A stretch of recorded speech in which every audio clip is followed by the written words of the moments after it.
Okay. Good evening, students. I hope all are doing well. Today topic is GST registration, and this is again interesting topic and very important from exam point of view. In the GST, there can be the multiple category of the registration. Can you please tell me any one or two category? Can you please tell me in the chat any one or two category of the GST registration?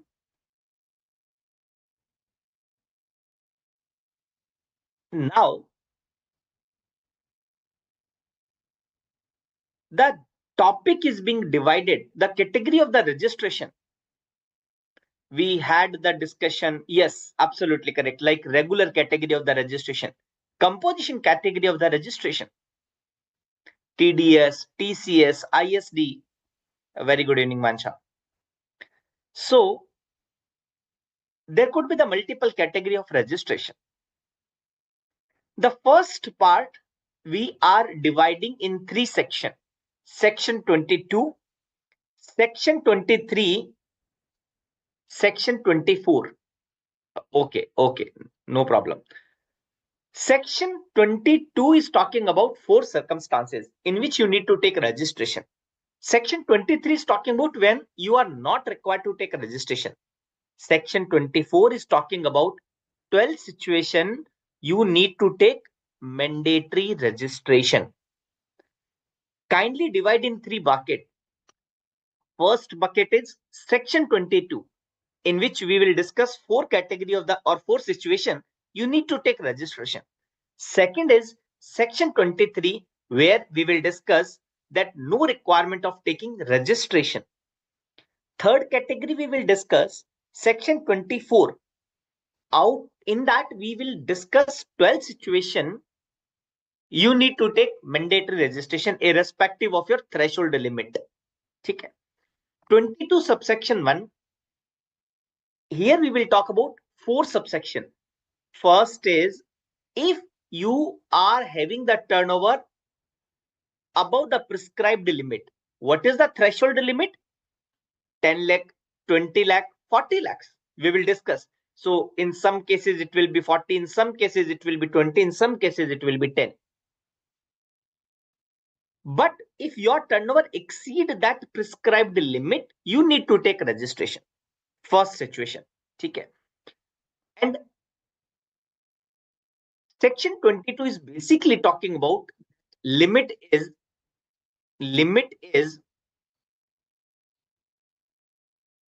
20 lakh.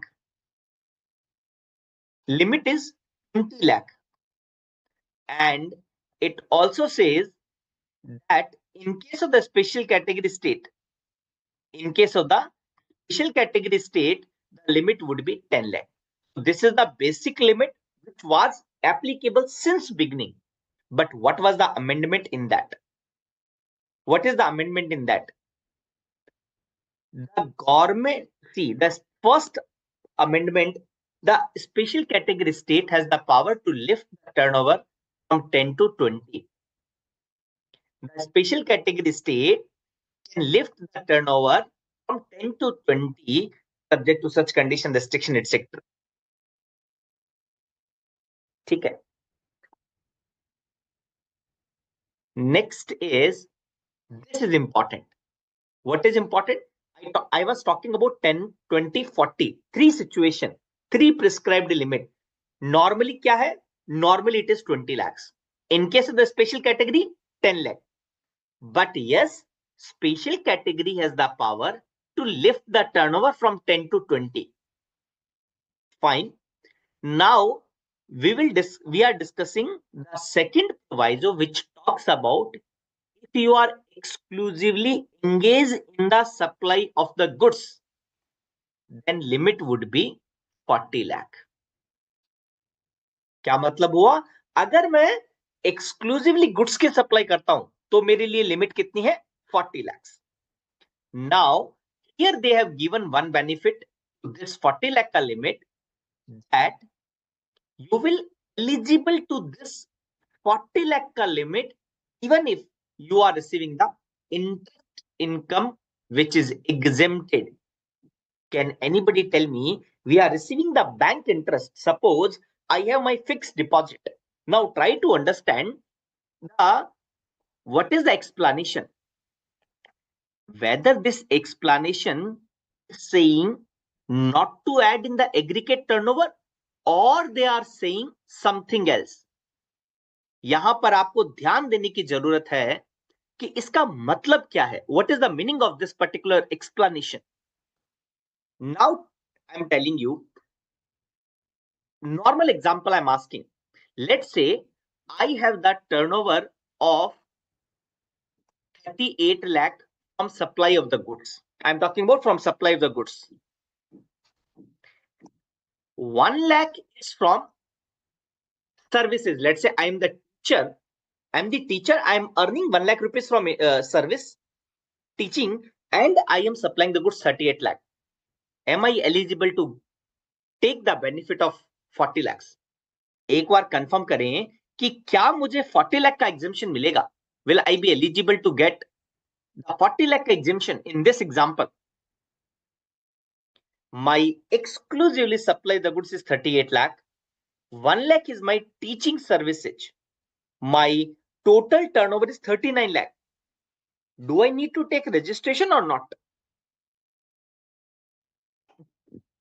The answer is you have to take registration in this example because they are saying that extended limit of the 40 lakh would be available only if you are exclusively engaged in the supply of the goods.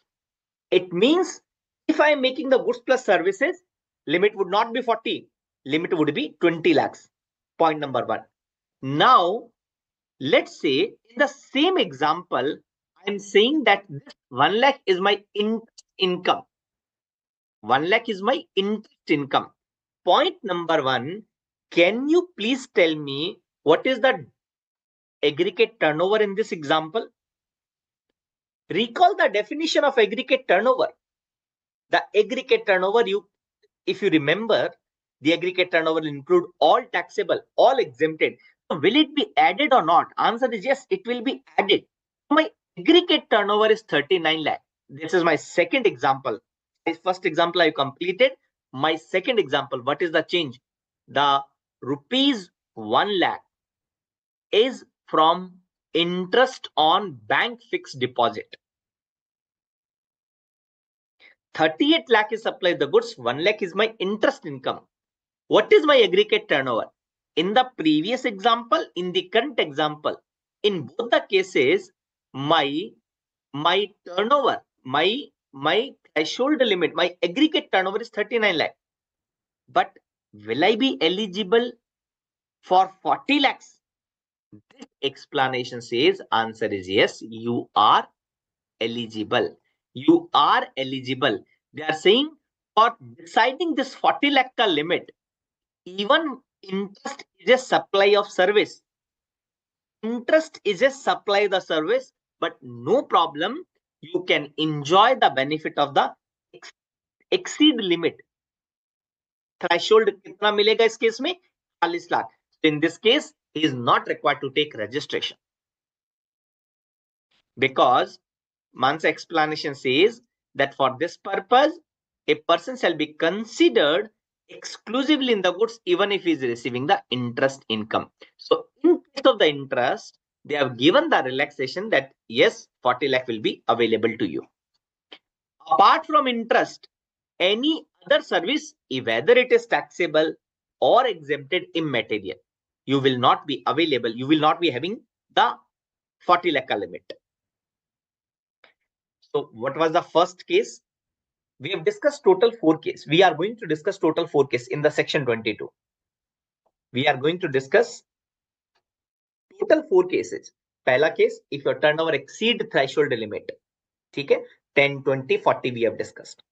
Now, second is every person. So in this particular section 22 subsection 1, we issued one notification and they have bifurcated. See, in the last proviso, according to this power, A special category can extend the limit from 10 to 20. Yes, certain special category state has extended that power. Again, we will read that notification. Then you will have some more conditions between 20 or 40. Got it? Now the second, every person who on the day immediately preceding the appointed day. So before the GST, if I was registered, yes, I have to take registration in the GST also. If the business carried on by a taxable person registered under this act is transferred on account of the succession or otherwise as a going concern, the transferee has to take registration mandatorily. And 22 subsection 4 also says in case of the amalgamation demerger, then also the new entity, they have to take mandatory category of registration. These are the four situations. Correct. In the section 22, the explanation says that aggregate turnover shall include all supplies made by the taxable on his own account or on behalf of all his principal. Okay. Supply the goods after completion of the job work shall be treated. So here principal means they are talking about principal and agent relation. Here they are talking about principal means principal and job worker. In the GST, you will discuss two category of the principal.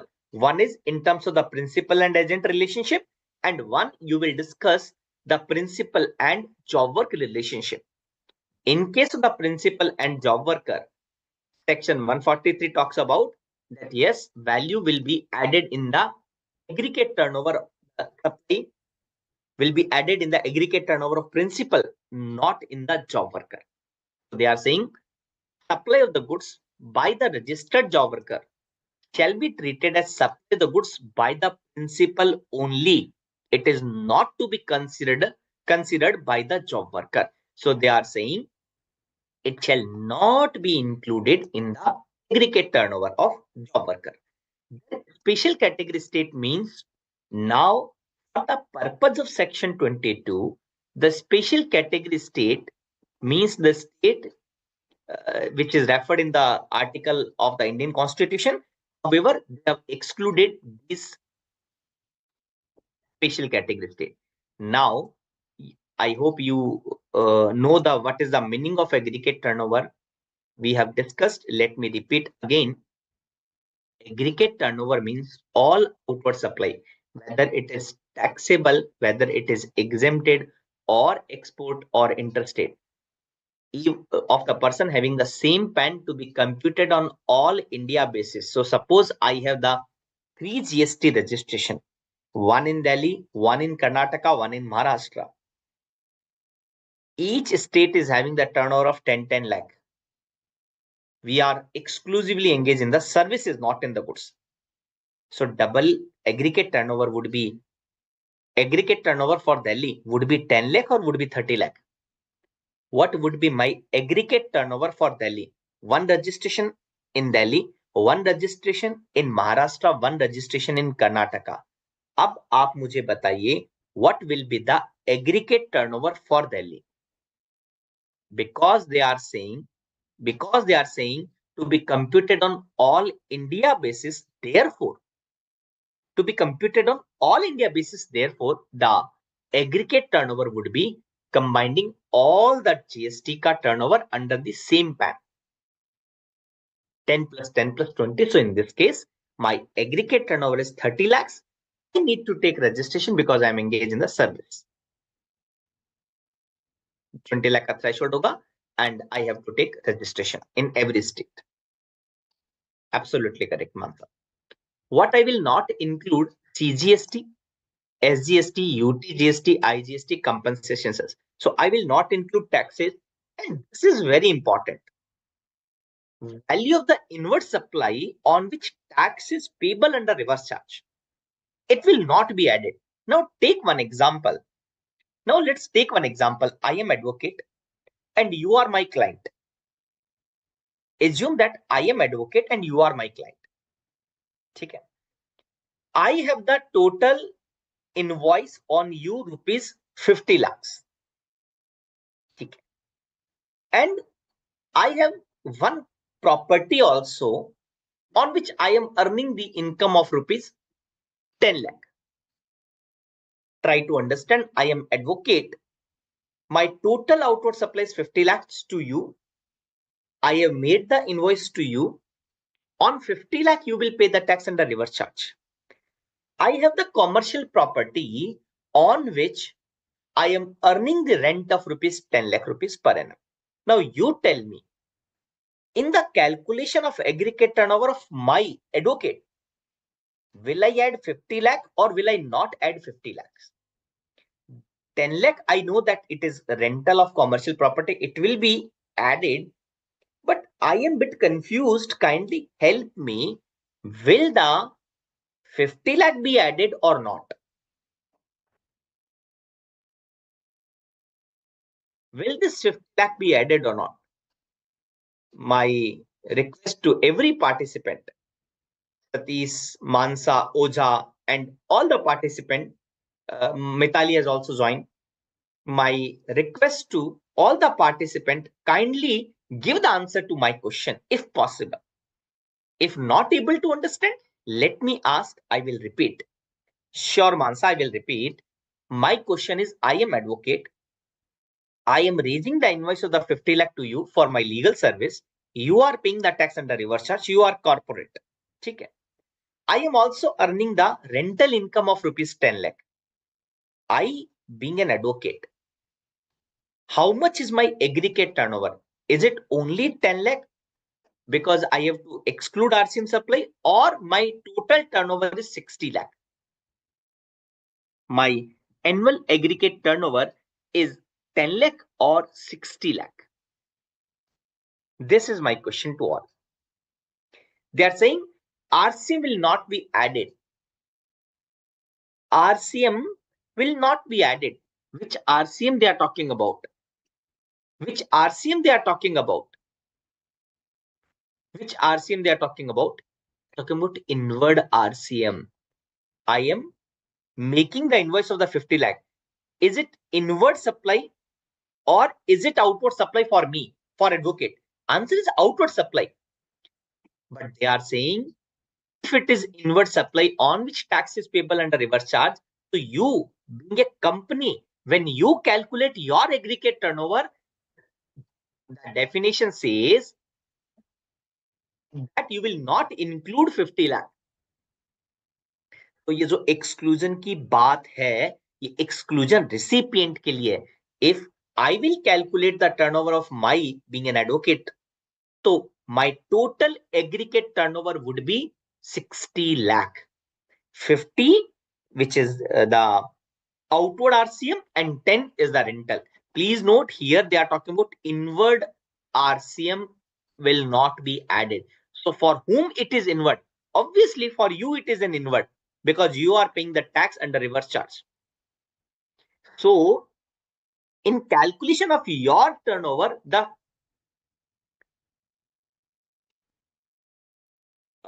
you request in last half an hour we will be able to unmute. Mitali, in last half an hour we will be able to unmute.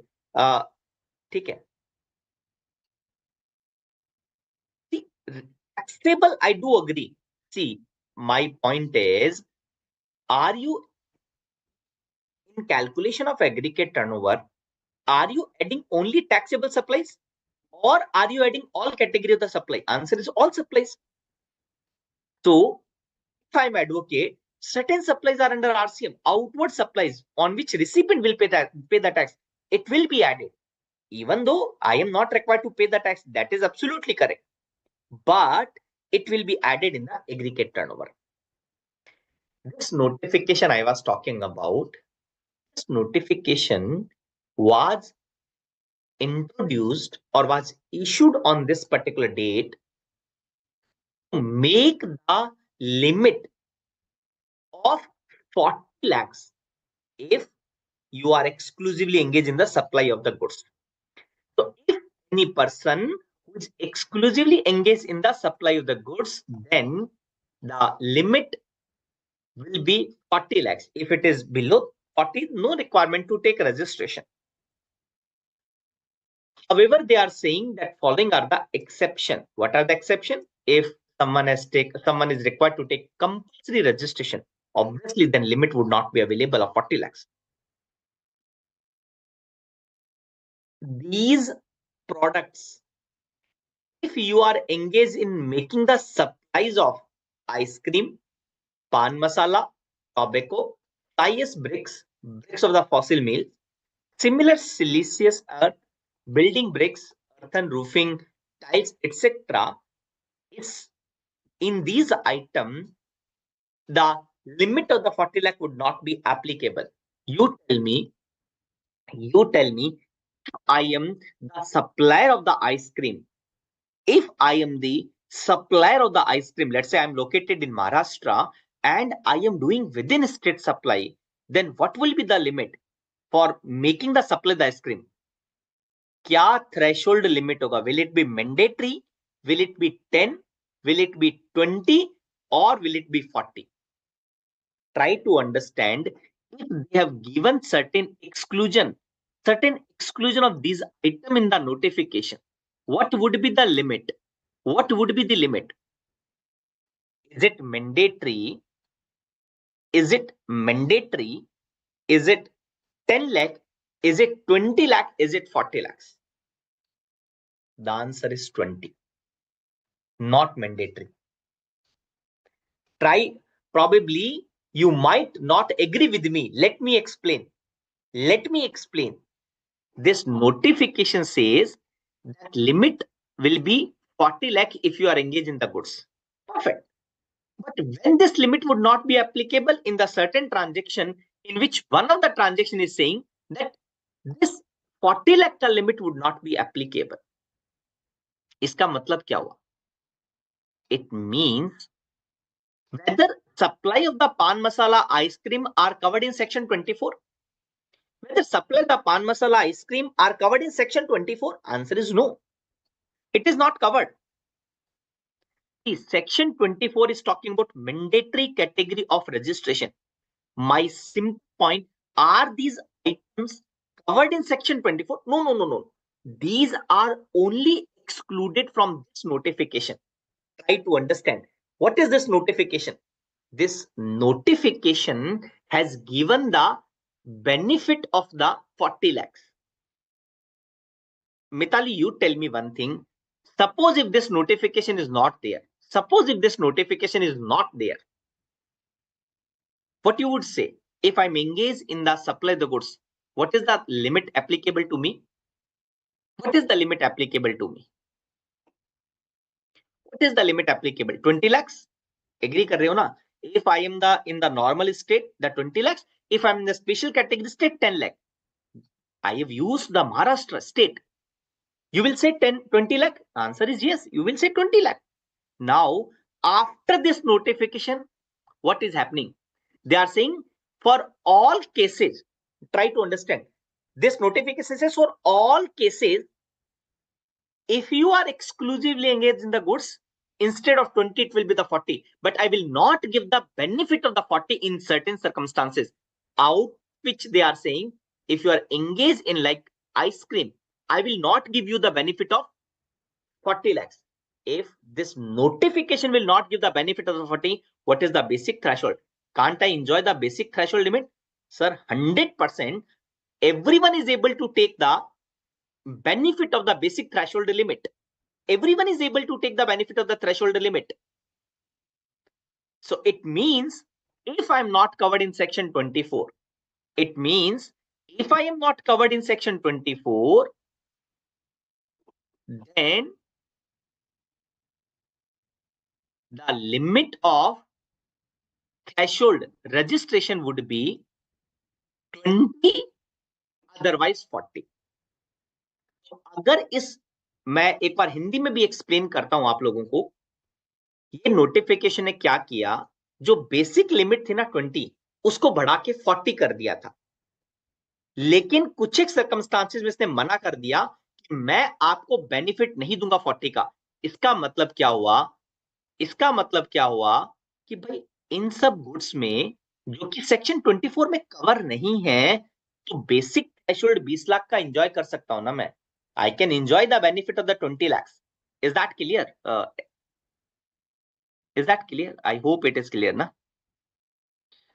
Mansa, you are asking one question. Just allow me some time. I will definitely give the answer. Definitely give the answer. Allow me some time. Okay. Then they are saying, also they are saying, if engage in making intrastate supply in the state of Arunachal, Uttarakhand, Meghalaya, Sikkim, Telangana, Pondicherry, and special category as per 22. Again, in these state, the 40 lakh limit will not be applicable. Again, can I say that if you are in the Arunachal Pradesh, if you are in Uttarakhand, is it mandatory category of registration? Is it mandatory category of registration? No. By excluding these from this notification, it implies that they will go into the basic threshold limit, either 10 or 20. Like why 10? Because if you go to the Nagaland, Mizoram, Manipur, Tripura, these are the 4 special category state having the 10 lakh ka limit. So iska matlab, if you are belongs to these state special category, your limit would be 10 lakh. If you belong to this state, the limit would be 20 lakh. Means 40 will not be applicable to you even if you are in the normal state and supplying the goods only, but limit will not be applicable. And if you have taken obviously the voluntarily, then no limit will be applicable. If someone is registered, then what is the problem? What will be the limit of ice cream? 20 lakh, 10 lakh Manipur or 20. Manipur hai na? See, in these 4 states, now this chart which I have taken from our institute board of studies material, 10 lakh limit would be applicable in this 4 state. 20 lakh limit would be applicable in this state, and for these particular 4, I can say that 20 lakh for the supply of the goods or services, and if you are exclusively engaged in the goods, then it is 40. Jammu, Assam, Himachal, if you are exclusively engaged in the goods, 40. Otherwise, a combination of both, 20. Now let's move compulsory category of registration. Compulsory category of registration. Person making interstate taxable supplies. Tell me one thing. If I am, let's say, service provider, I am providing the teaching. I am from Delhi, providing the teaching to Maharashtra. I am raising the tax invoice from Delhi to Maharashtra. Let's say amounting to rupees 19 lakh. My total income is 19 lakh. Do I need to take mandatory registration? Tell me.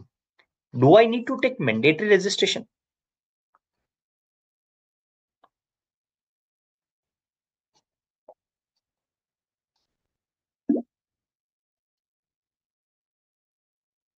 Interstate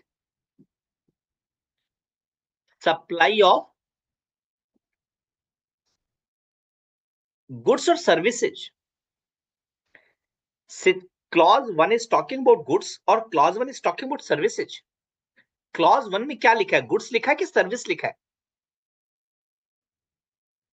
They are saying person making interstate taxable supply. It means it can be goods, it can be services. इसका मतलब क्या हुआ? It means that both are covered. Prima facie answer would be yes, both are covered. Sir, it is only talking about interstate taxable supply. My service is also taxable. Teaching service is taxable. Do I need to take mandatory category of registration? Tell me, from your understanding point of view, tell me, if I am making the interstate taxable supply of the service, can I enjoy the basic threshold limit or I have to take mandatory? If I am engaged in the interstate taxable supply of the service, is it mandatory or can I take the basic threshold limit?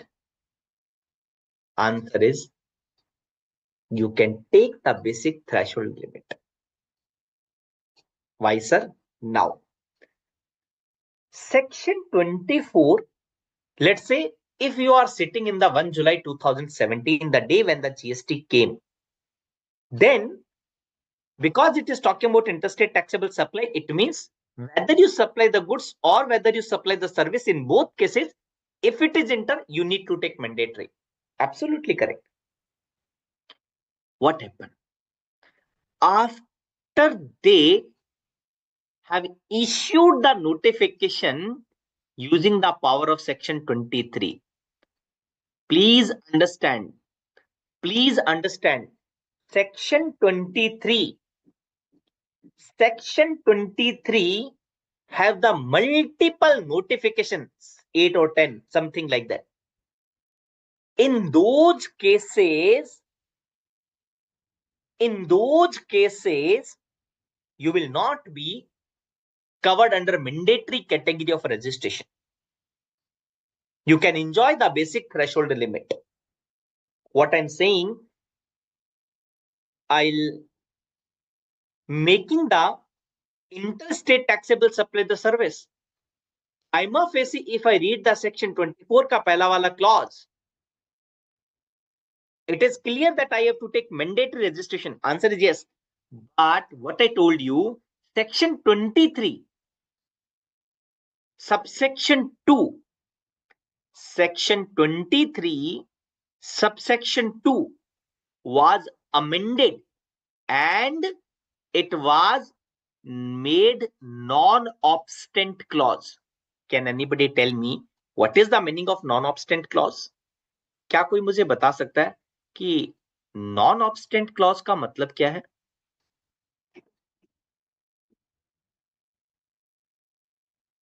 Can anybody tell me what is the meaning of the non-obstant clause?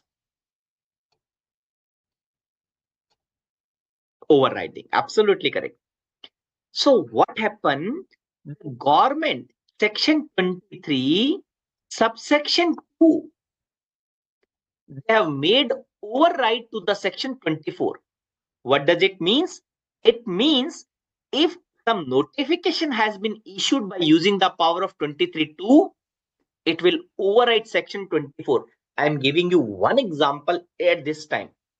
In the section 23(2), they've issued the notification by saying that if you are engaged in the interstate taxable supply of service, you can take the basic threshold limit. क्या किया उन्होंने? They have issued the notification using the 23(2) that you can enjoy the basic threshold limit in 23 subsection 2. You tell me, after this notification, is it mandatory or basic threshold is available? I am engaged, I am teacher, raise the invoice from Delhi to Maharashtra, amount is 19 lakh. Will I fall under mandatory category of registration or threshold will be available? Answer is sir, now threshold will be available. Why so? Because government has issued the notification using the power of 23(2). They've issued multiple notification. Giving you one more example. Correct. I am advocate. I am only providing legal services. So I am providing the services of rupees 50 lakh to you. Correct. On which who will pay the tax? Recipient will pay the tax under RCM. Correct. Now I am advocate. Tell me, will this 50 lakh be added in calculation of annual aggregate turnover of advocate? Whatever the 50 lakh ka service hai, will it be added in the annual aggregate turnover? Answer is yes. Absolutely correct answer. What is my total turnover? Wait, what is my total turnover? 50 lakhs. Is it below the threshold or above the threshold? Is it below the threshold or above the threshold? Answer is above the threshold limit.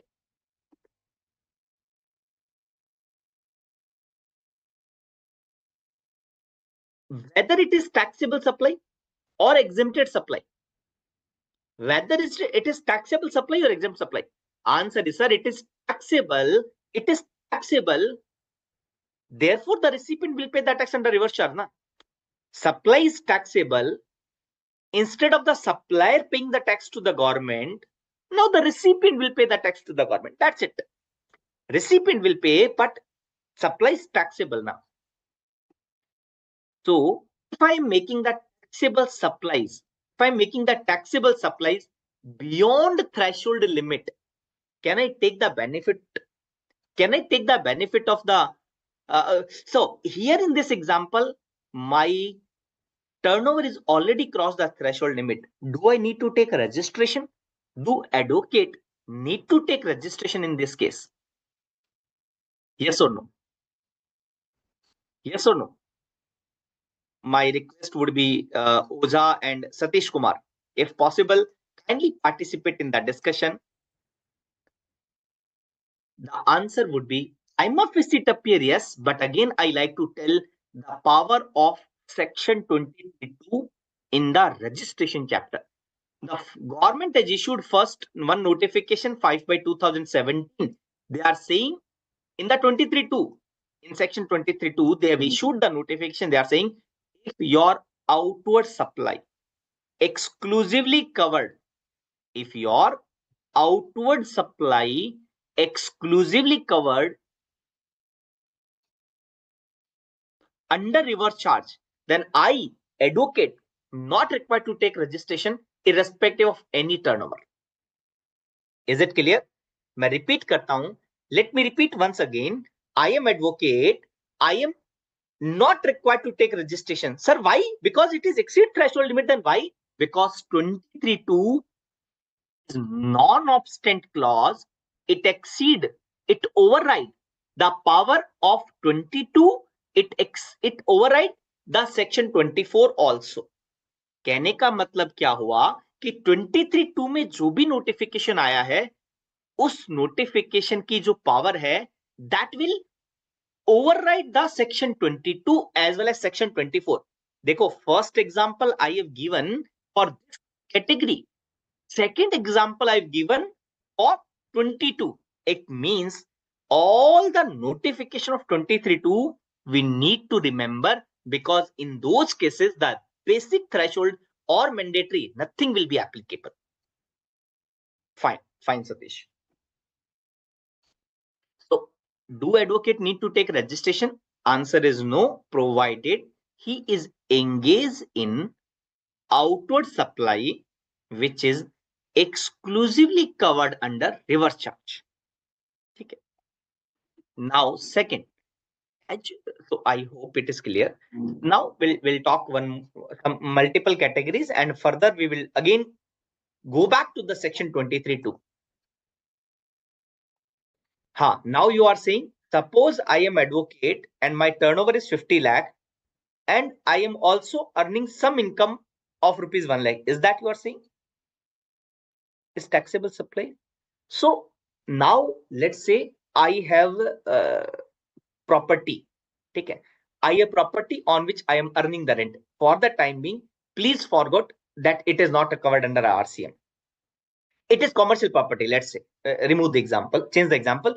The property is commercial. It is not residential. I am earning 10 lakh rupees from commercial property ka rent, and my 50 lakh is my outward RCM.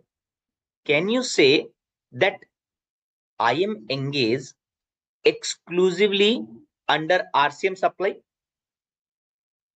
Will I be considered exclusively engaged in the RCM supplies? Answer is no, because 50 lakh is covered under RCM, 10 lakh covered in the forward charge. In this example, what will happen? The 50 lakh otherwise will be added, 10 lakh will be added. Total turnover is 60 lakh. It is beyond threshold limit. I do agree. But in this case, this advocate need to take registration because he cannot enjoy the benefit of the notification issued in 23.2, which talks about exclusively outward RCM. Is that clear? इस example में advocate को registration लेना पड़ेगा even though the taxable supplies, the rental income is 10 lakh only.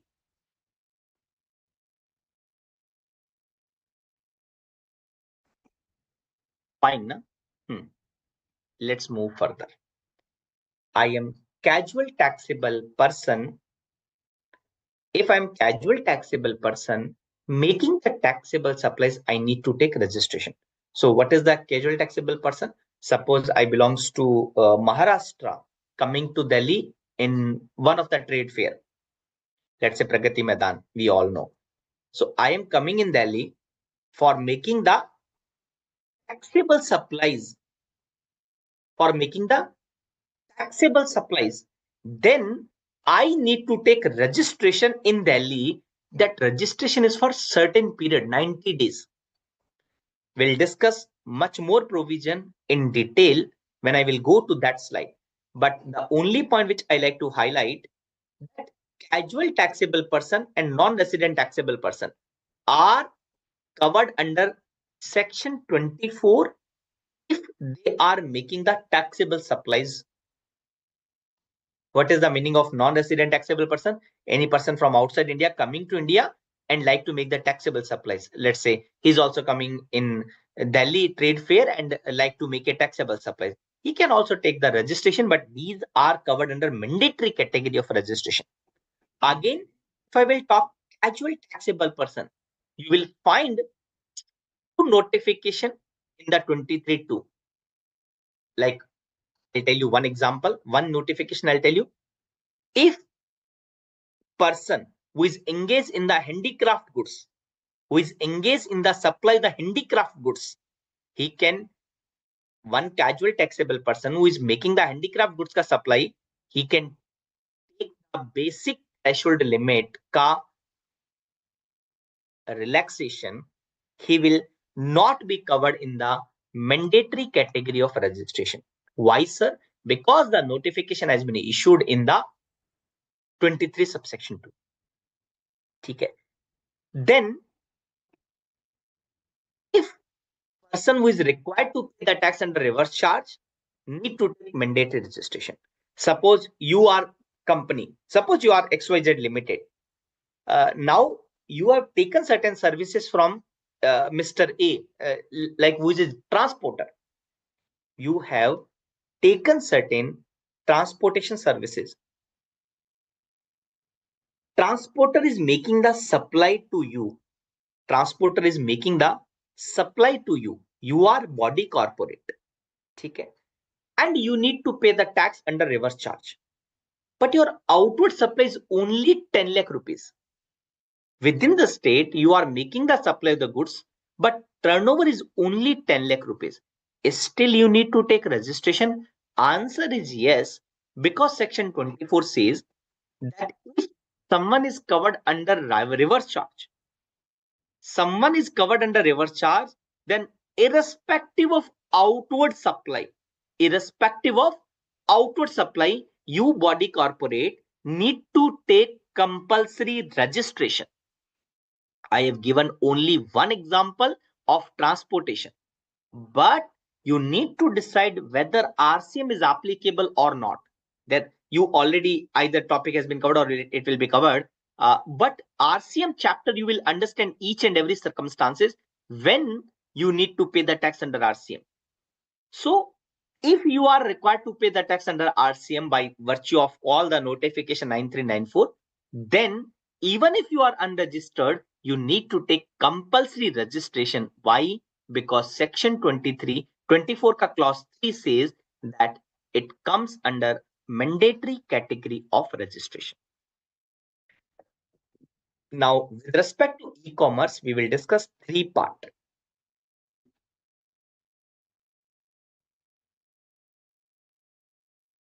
Anybody can tell me which supplies are covered under 9(5)? Which supplies are covered under 9(5)? Any one or two example? We'll discuss section 52, section 9(5). What is the difference? So my first question to all, what is 9(5)?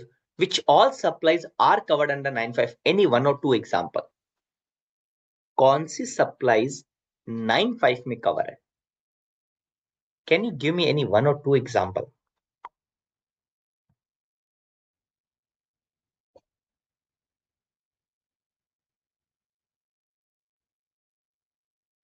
Waiting for your answer.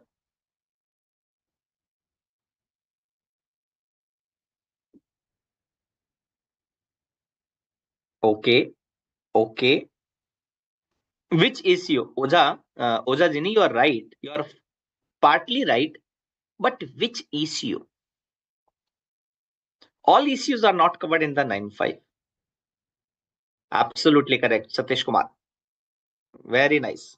Very nice. So 9.5, like 4 or 5 categories of the transactions are in the 9.5. Today is not the topic of 9.5, so I'm just giving the like housekeeping services, motor car services, supply of the services which are through e-commerce operator and are covered in the 9.5. What is the difference in the 9.5? You all know the Zomato. You all know the Swiggy.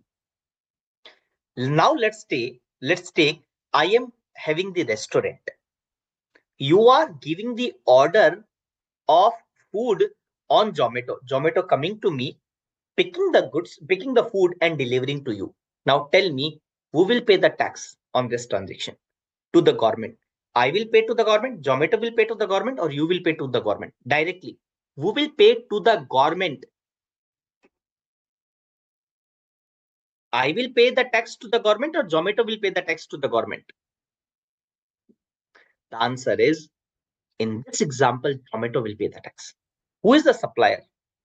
Who is the supplier? Sir, I am the supplier. Na? Who is the actual supplier? I am the supplier. Na? जिसका restaurant है वही तो supplier है.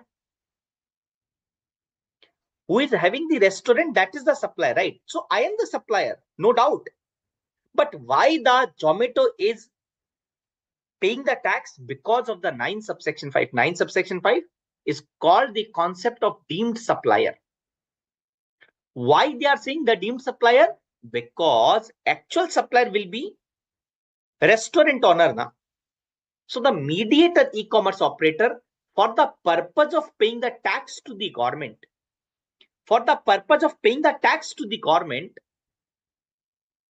this ECO will become the deemed supplier, and therefore all the participant who is given the answer absolutely correct. In this example, Zomato will pay the tax to the government. You will receive the tax invoice of restaurant, or you will receive the tax invoice. You customer who has given the order will receive the tax invoice of the Zomato or Arun or restaurant. Answer is Zomato. Now in this 9.5, Zomato, even if he is making the rupee 1 ka supply, now try to understand. There are 3 parties. One is restaurant, one is Zomato, one is customer. I'll explain all the 3 possibilities of the e-commerce operator. Now, this restaurant who is making the supply through 9.5, then 9.5, whether it is Zomato, whether it is Swiggy, whether it is Ola, Uber, housekeeping, Urban Clap, hotel accommodation, Oyo rooms, Make My Trip, etc. all will have to take mandatory category of registration. In the 9.5, if you will go into the detail, then there are certain relaxation for the housekeeping and accommodation services. But if 9.5 is applicable, then such ECO is not able to take the benefit of 10 lakh, 20 lakh, 40 lakhs. No. ठीक है. 40 तो वैसे भी नहीं होगा, because 9.5 is only for services. Now, second example. Now I am a shopkeeper. Okay, I'm making the, like, let's say I am the making the supply through Amazon to you. I am a kirana shop, and you have given the order on the Amazon, Big Basket, any. Again, you have given the order to the Big Basket. Big Basket coming to me. I have given the packet. He is making the delivery to you. In this example, will I pay the tax to the government, or will the Amazon or Big Basket will pay the tax to the government? In this example, who will pay the tax to the government? we will pay the tax to the government. In this example, like I'm making the supply the goods through Amazon, Flipkart to you. Who will pay the tax to the government? Answer is actual supplier. Answer is actual supplier. Who? Arun. Shopkeeper. I am making the supply through Amazon. Now, there are two transactions I've explained. One, 95 ka transaction I've explained. One, other than 95 I've explained. Anybody who know what is section 52? Anybody who knows what is the section 52? किसी को मालूम है section 52 क्या है? What is section 52? Absolutely. Satish, very nice, yaar. Very nice. I request everyone, please participate. Whether you know the answer, whether you don't know the answer, but at least आप chat में reply करते रहिए ताकि इस तरीके से हम लोग connect रहेंगे. By this way, we would be able to connect each other. The answer is TCS, tax collection at source. Now, one transaction of ECO on which 95 is not applicable, one transaction of ECO on which 95 is applicable. TCS section 52 is other than 95. Section 52 is other than 95. So it means on this transaction, when I am shopkeeper, I am making the supply the goods through Amazon to you. Who will pay the tax? I will pay the tax to the government. I will issue the tax invoice to you. But Amazon will collect tax collection at source, TCS. Amazon क्या collect करेगा? Amazon will collect the TCS. And this TCS, this Amazon is covered under mandatory category of registration. So one category we have discussed, ECO, who is required to collect the TCS, need to take mandatory registration. And one category we have discussed, who is required to pay the tax 95. Now talking about me. Now, if I am making the supply of goods or supply the services through ECO, then other than 95, person who is making the supply the goods or services through ECO, earlier it was covered under mandatory category of registration, but again 23(2), they issued the notification that you can enjoy the basic threshold limit. So first they are saying the threshold limit of 20 lakh would be applicable, and then later on they are saying threshold limit would be applicable for intrastate supply of the goods also. Meaning thereby, even though it says that it covered under mandatory category of registration, but effectively I can say that because 23(2) has issued the two notification, therefore we can say the basic threshold limit to applicable to the shopkeeper. Basic threshold limit would be applicable to the shopkeeper. Now, section 51 is the TDS, tax deduction at source. So government need to deduct that TDS. Principal and agent are covered under mandatory category of registration. If you are making the supply of the goods on behalf of the other taxable person, whether in the capacity of the agent or otherwise, you need to take mandatory registration. And ISD, the concept of input service distributor, in short, I can explain that suppose there is a one office who is taking the services from outside, and this services basically for the benefit of the multiple location. Let's say my head office is located in Maharashtra and I have the 3 GST number. So head office is engaged the marketing services, is doing the server backup services, IT services, all legal compliance services, everything is being taken by the head office for the all location. Now head office will take the registration under the ISD category, input service distributor. Not going into too much detail, but yes, ISD is mandatory from 1st April 25. This is not in this our chapter section 24, but I'm just giving you hint. It will help you in the practical also. Okay, that ISD, which otherwise as of now it is the choice I can go and I cannot go. But now from 1st April 25, it become mandatory because a recent amendment has been made in the relevant provision of the law. ISD, what is the ISD? Basically, this head office who is taking the services, let's say audit services, legal services, certain professional services for the benefit of the branches. He will take the invoice in the ISD number, and from ISD, he will distribute the credit to the branches. Now, one participant was saying that OIDAR. What is the, in short, I am using the word OIDAR, OIDAR. No problem, no problem at all, no problem. Every person who is supplying the online information database access retrieval services. It is a very big name, OIDAR. But in this situation, the supplier is located outside India. The supplier is located outside India. And in the next, every person supplying the online money gaming services that will also being provided outside India. Then they have to take mandatory category of registration. They have to take mandatory category of registration. So even if the person located outside India, like OIDAR, supplier is located outside India, online money gaming, supplier is located outside India, but they have to take a registration in India. There is a special provision, section 14 of IGST Act.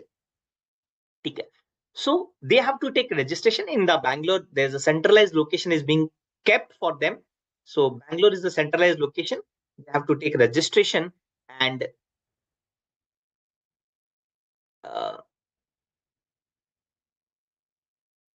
yes, basic threshold limit would not be applicable. One question from Satish: is mandatory registration even if the agent issued invoice in his principal name? Now, your point, Satish, is valid. Now there are certain circular has been clarified, has been issued to clarify this matter, principal and agent. So if agent is making the invoice in the principal name only, I'm not issuing in my name, then the mandatory category ka, section 24 ka provision will not be applicable. It has been clarified by the CBIC in some of the circular 34 or something like that. But when the agent will covered under mandatory category of registration, if agent is issuing the tax invoice in his own name, then make sense? Is it clear? Fine. So you can refer that circular for your practical understanding. Whatever the circular which has been given in our board of studies ka material, I have covered in this particular slide. So now we are moving to the section 23, and then we will take the break of 5 minutes. So I'll take the break of 5 minutes at after 1 hour. So let me complete section 23, then we'll take the 5-minute ka break. Again at 7 o'clock, I will take the break of 5 minutes. This way I will take the break. Section 23 is saying that not required to take registration if you are engaged exclusively in the supply of the goods or services which are not liable to tax. I am petrol pump, sir. I am petrol pump and I am making the supply of the petrol only. Please do not mix lubricant. I am having the petrol pump. I am making the supply of the petrol only. Do I need to take registration? My turnover is 1 crore. Answer is no. Why no? By virtue of the section 23 subsection 1. But suppose I am the petrol pump having the turnover of 1 crore, but I am also making the lubricant ka supply of rupees 1 lakh. Now, because lubricant is taxable in the GST, I will not be able to take the benefit of section 23. First point, tell me one thing. If I am making the supply of the petrol and supply the lubricant, my supply the petrol is, let's say, 40 lakh rupees and lubricant ka supply is 2 lakh rupees. Can you tell me, what will be my aggregate turnover? Will it be 2 lakh or will it be 42 lakhs? I am making the supply of the petrol 40 lakhs. I am making the supply of the Lubricant, which is taxable, supplies 2 lakh. Tell me one thing, मेरा aggregate turnover कितना होगा? Will it be 40 lakhs? Will it be 2 lakh? Will it be 42 lakh? Answer is 42. Why 42? Let me go back. Now, this was the definition of aggregate turnover. What I need to add? I need to add taxable supply. I need to add exempt supply. I need to add export. I need to add interstate supply. Is it written that you need to add non-taxable supplies also? Where it is written that non-taxable supplies I have to add? कहां लिखा हुआ है कि non taxable supply भी aggregate turnover का part बनेगा? You read the definition of exempt supply. Absolutely correct, Mansa. If you read the definition of exempt supply, section 2 clause 47, it says, very nice, beta, very nice.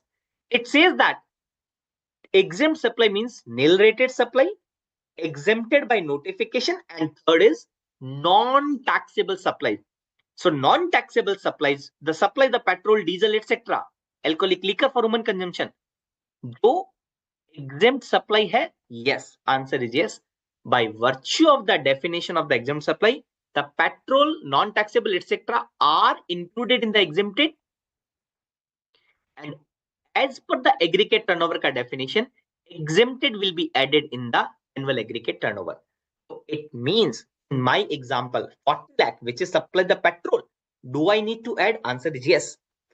So after adding, what is my aggregate turnover? 42. If I was exclusively engaged in the petrol only, I am not required to take registration. But now I am not exclusively, I am engaged in the supply of the taxable as well as non-taxable. Combining both, my total turnover exceeds the threshold. Do I need to take registration in this example? Answer is yes. Similarly, they are saying person engaged exclusively in the supply of the goods which are exempted from tax. Okay. Then they are saying agriculturist to the extent of produce out of the cultivation of land. So if there is an agriculturist who is making the supply out of the cultivation of land, irrespective of any turnover, he is not required to take registration. And notification, multiple notification I have discussed with you. Let me discuss some more categories. So this I have discussed. Only river charge, advocate not required to take registration. That example I have discussed. Interstate taxable supply the service up to 20 lakh we have discussed. Handicraft goods we have already discussed. Okay. Now casual taxable person making the handicraft goods, yes. And services through issue that I have discussed with you. And 9(5) making the supply service other than 9(5), yes, I have discussed with you. I have discussed all this, all with you. Okay. So now let's take a break of 5 minutes. And then we will resume after 5 minutes. Let's say 7 minutes. हम लोग वापस मुलाकात करेंगे at 7:10. So Manish ji break start कर दीजिए for 5 minutes and we will at 7:10.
So now we were talking about that one commission agent as per AMC Act. So CBSE has clarified by one circular that as per section 24, person liable to mandatory category of registration liable to take if you make the taxable supply on behalf of other taxable person. However, commission agent under APMC Act make the supply on behalf of agriculturist, and agriculturist is not the taxable person. Correct? So therefore, they are saying the commission agent who is making the supply on behalf of the non-taxable person not liable under mandatory category of registration. Now let's move to the section 25. Section 25 is basically procedure regarding the registration. Okay. So if you are covered in the section 22 or you are covered in the section 24, then you need to take registration within 30 days from the date on which he become liable to take registration. If you are casual taxable person or non-resident taxable person, then you need to take at least 5 days in advance. And every person who make the supply from the territorial water, then within 30 days is time limit, but where he need to take registration? In the coastal state or UT, where the nearest point of the appropriate baseline is located. Fine. Then a one registration for one state. Okay. If you like to take more than one registration in a one state, you are allowed to do. Means, suppose I am located in Delhi and I am having two places of business. Normally, I can take registration in Delhi, only one registration. Out of these two, I will add one as a principal place of business, PPOB, and one as an additional place of business. And I will obtain only one certificate, one registration. But assume if I like to take two registration, can I? Answer is yes. You can take multiple registration for multiple place of business. So if I have the two place of business, I can take two registration even within one state. This composition levy we have already covered in the earlier class. I have already covered composition. That composition scheme, if I have the multiple registration, let's say I have the 3 GST number, either all should be under composition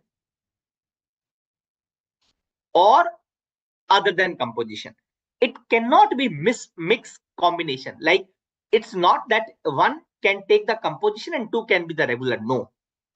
Composition, in case of the separate registration for multiple state within the state, it has to be all registration in that category. Voluntarily, obviously, if you like to take, even though I am not liable to take mandatory category of the registration by virtue of the 22 or 24, then still I can take the registration voluntarily. If you are having the one pen multiple GSTN, then it is called the concept of distinct person. So GST, one pen multiple GSTN is called as a distinct person. And where the person has obtained or required to obtain in the state in respect of an establishment, then that establishment will also be treated as establishment of distinct person. Okay. Now, normally the PAN number is mandatory for taking the GST registration. But yes, there are two exceptions. One exception is NRTP. NRTP may be granted registration not on the basis of the PAN of the supplier, taxpayer, but other document. Like this is, they require the authorized signatory in India who is making the application, and he must have the PAN number. So like these documents would be required. And further, the person who is required to take registration by virtue of the section 51. What is the 51? TDS category, normally the government. Now they have added the scrap also in the section 51 category, but otherwise it is government, local authority, society, etc. If they are not having the PAN, then they can obtain the GST registration under section 51 TDS category on the basis of 10 also. Instead of the pen, 10 can also be used. Then there is a concept of UIN, unique identity number. What is that? So unique identity number, UIN, is normally taken by the foreign embassies, multilateral financial institution, UNO. Okay. Why they are taking? Main purpose would be to obtain the refund on the notified supply the goods or services. So like World Health Organization, they are required to take registration so that they can take the refund. But please note, if you read the meaning of taxable person, if you read the meaning of, registered person, even if these organization would have the UIN number, but UIN is not considered as registered person. So if I am making the supply to the UIN, is it considered that UIN is a registered person? No. UIN is having the number allotted by the GSTN, but even though the UIN number is not the registered person. So why they are not the registered person? Because multiple provisions are applicable on that registered person. So therefore, they will not be liable under that provisions. Now, if the department want, then they can issue the suo motu registration also. Suppose one person who is not liable to take registration and has not taken the registration, but the department feel nay, he is liable to take registration, then the department can issue on suo motu basis the GST registration to that person. Take a such person. Now let's say the department has issued the GST number to Mr. A. Mr. A was unregistered, but during the search, seizure, inspection, the department feel that Mr. A is liable to take a registration. So they have allotted the GST number. Now Mr. A has two options. That either submit application in the prescribed form within 90 days, because that number, which number has been allotted by the department, is temporary number only valid for 90 days. After the expiry of the 90 days, that number will be no more available. So if Mr. A feel, nahi, I like to take a registration, then he can go for the registration within 90 days to convert the same from temporary to permanent category. Or if he feel that no, number is not correctly located, I am still not liable, but department feel otherwise, then he has the right to make the appeal against temporary registration. Okay. And if the appellate authority, let's say in this case, if the appellate authority gives the decision in the favor of the department, not in the favor of the taxpayer, then on the decision within 30 days, he need to apply for the registration. Okay. Now, if suppose Mr. A, let's say XYZ Limited, is having the one business in the SEZ unit, one is outside SEZ unit. Let's say XYZ Limited company located from Lucknow, UP, having the one business in Lucknow and one place of business in Noida. Both are in UP. Normally, I can say that if you have the multiple place of business in one state, you can have the one registration. Not required to take separate registration, but there is one exclusion or one exception, that if you have the one unit in SEZ and one is outside SEZ, you have to take separate registration for SEZ. Okay. Now, what is the procedure of registration?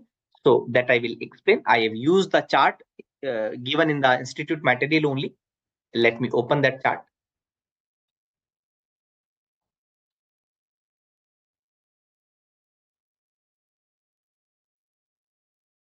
So this is part A, basically part A. So what is the application? The application of registration is basically divided in one part first, okay, part A and then part B. What is the difference in the part A and part B? So first, every person liable to take registration, they have to complete the part A of registration application like REG01, in which they have to give the PAN number, okay, and some more details like which category of the registration you like to take. So taxable person, voluntary registration, ISD category, TDS category, TCS category, multiple categories are there. You have to select that drop down. And let me go to the GST portal also so that you will have the practical experience as well.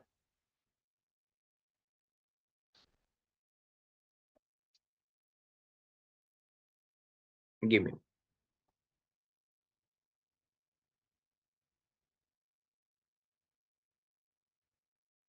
So this is the GST portal, gst.gov.in.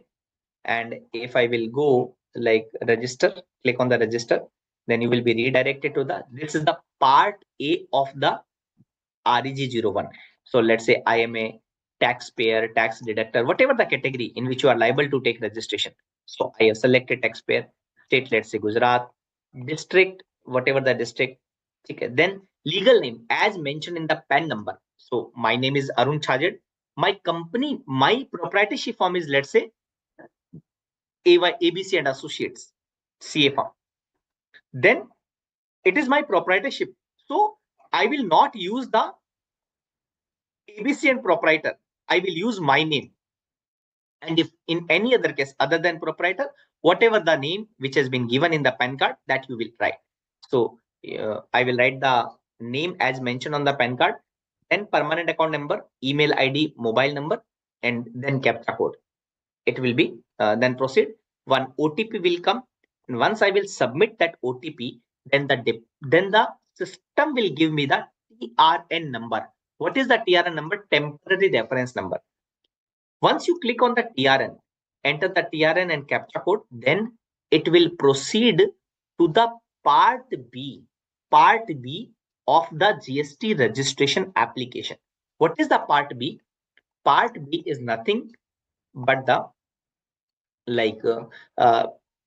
address, proprietor, partner, director, authorized signatory, state specific information, HSN code or SSC code of the goods or services you are dealing. Likewise, these are the details which I need to enter. After entering the detail, I will file the application and then the application would be submitted to the department. Now, there is either 7 days or 30 days. The registration application will be approved. Now there's a concept of Aadhaar authentication, non-Aadhaar authentication, physical verification, etc. that we will discuss in some detail. Okay. So once the TRN number would be generated, using the TRN number, you will complete the part B. Part B, you will write the constitution of business, jurisdiction, composition, regular, casual taxable person, principal place of business, additional place of business, nature of the activity, etc. On receipt of the application, an acknowledgement in the prescribed form shall be issued. A casual taxable person applying the registration get the TRN for making the advance payment of tax in the cash ledger and an acknowledgement issued for the said deposit. Okay. Discuss in the subsequent para. What is the part 2? Now try to understand the part 2. Part 2 means once the part A and part B I have completed, A and B form part A, form part B completed, the application is submitted to the proper officer.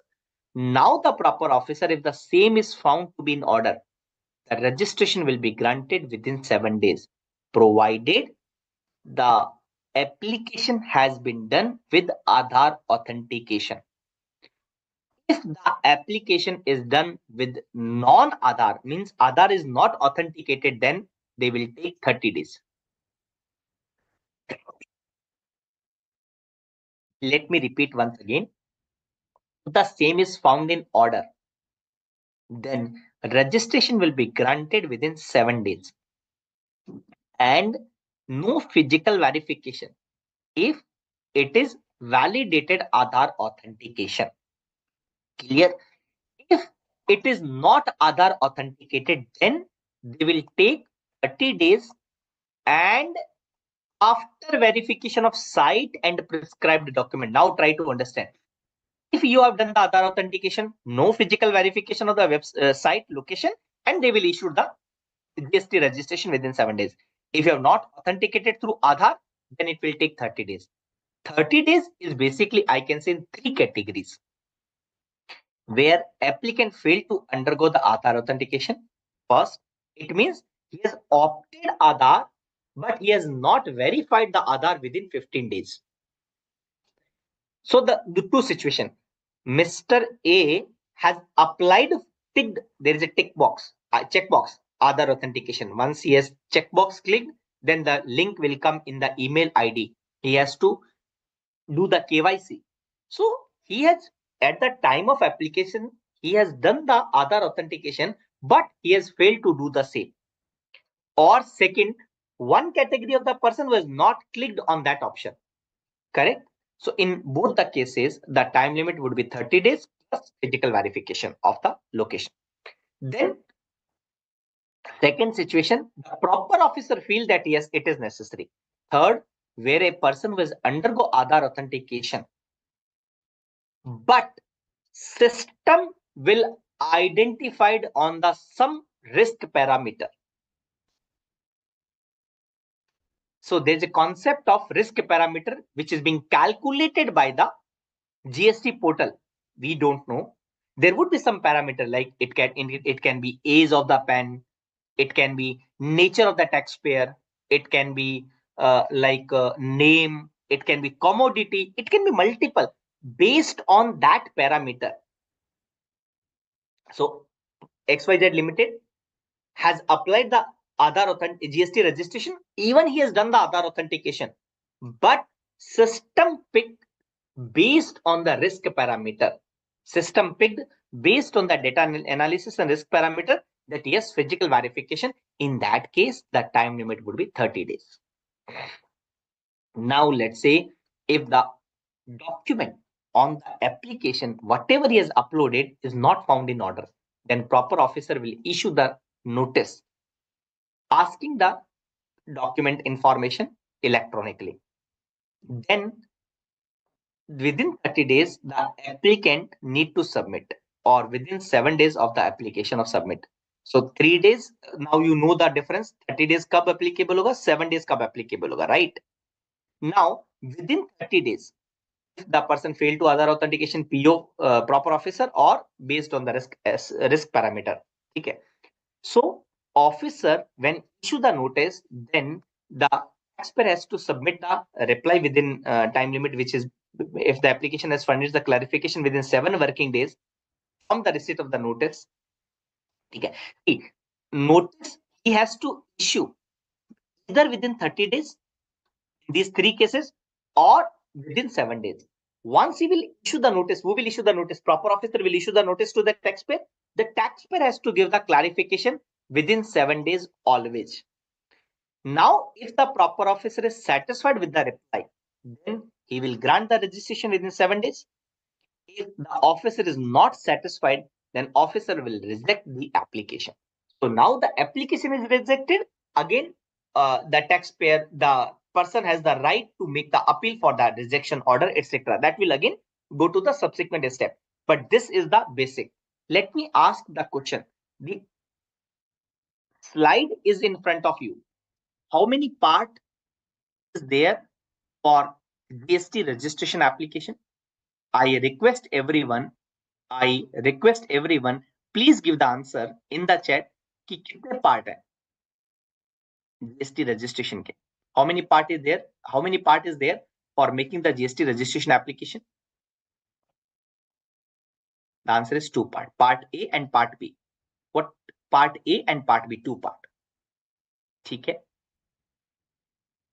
Now tell me, once the application is submitted, in which case the 7 days, the GST registration would be granted in 7 days?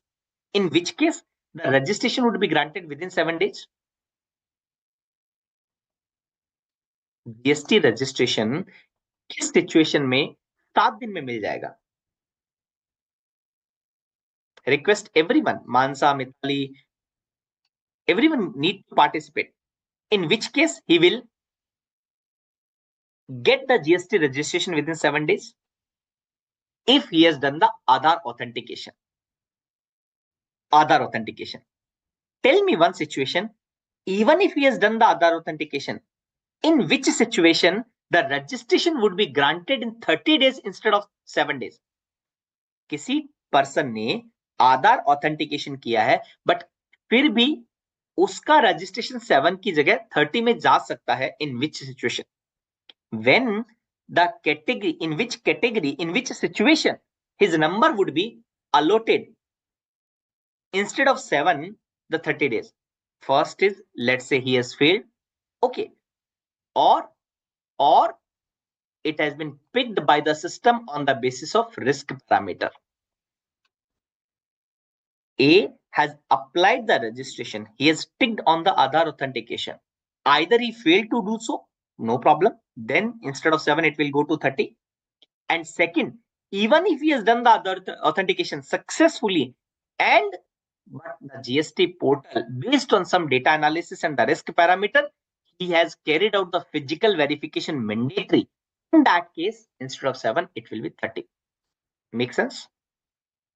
Now, the officer is not satisfied, then he will issue the, if the officer is not satisfied, then he will issue the notice.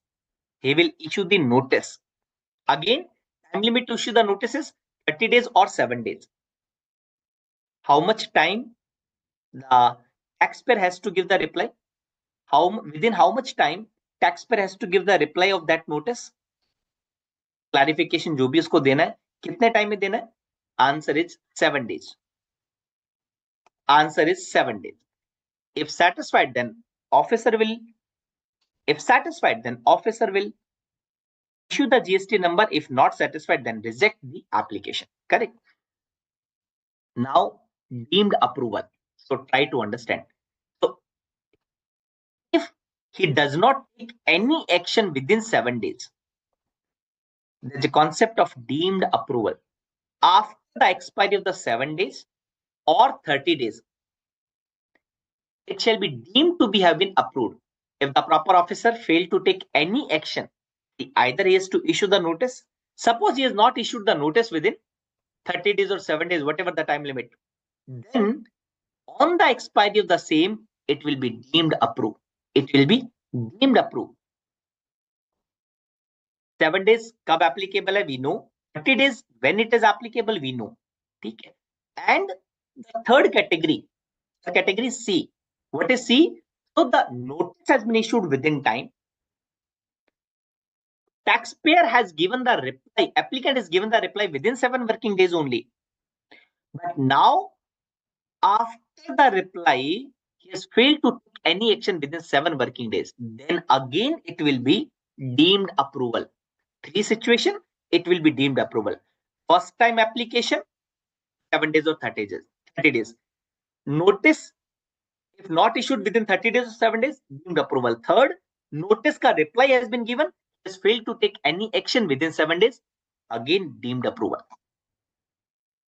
Okay, this is the deemed approval. Let me go back to the normal discussion again.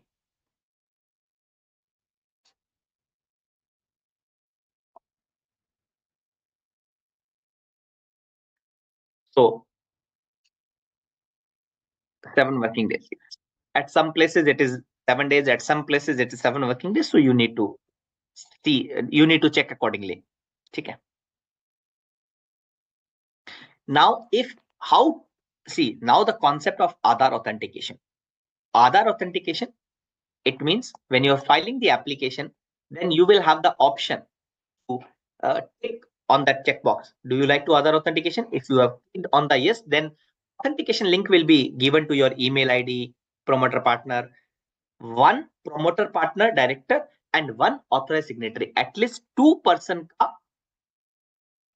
Aadhaar authentication has to be done. Okay. His application will be deemed to be approved within 7 days, that we have discussed. Okay. However, in case of the applicant does not opt for Aadhaar while applying for registration, or where his Aadhaar authentication failed, the application who has undergone Aadhaar is identified for site verification on the basis of risk parameter. Then it will not be deemed approved within 7 days. It will marked for mandatory site visit and approval thereafter by the tax official. Registration application will get deemed approved after 30 days if tax officer does not take any action.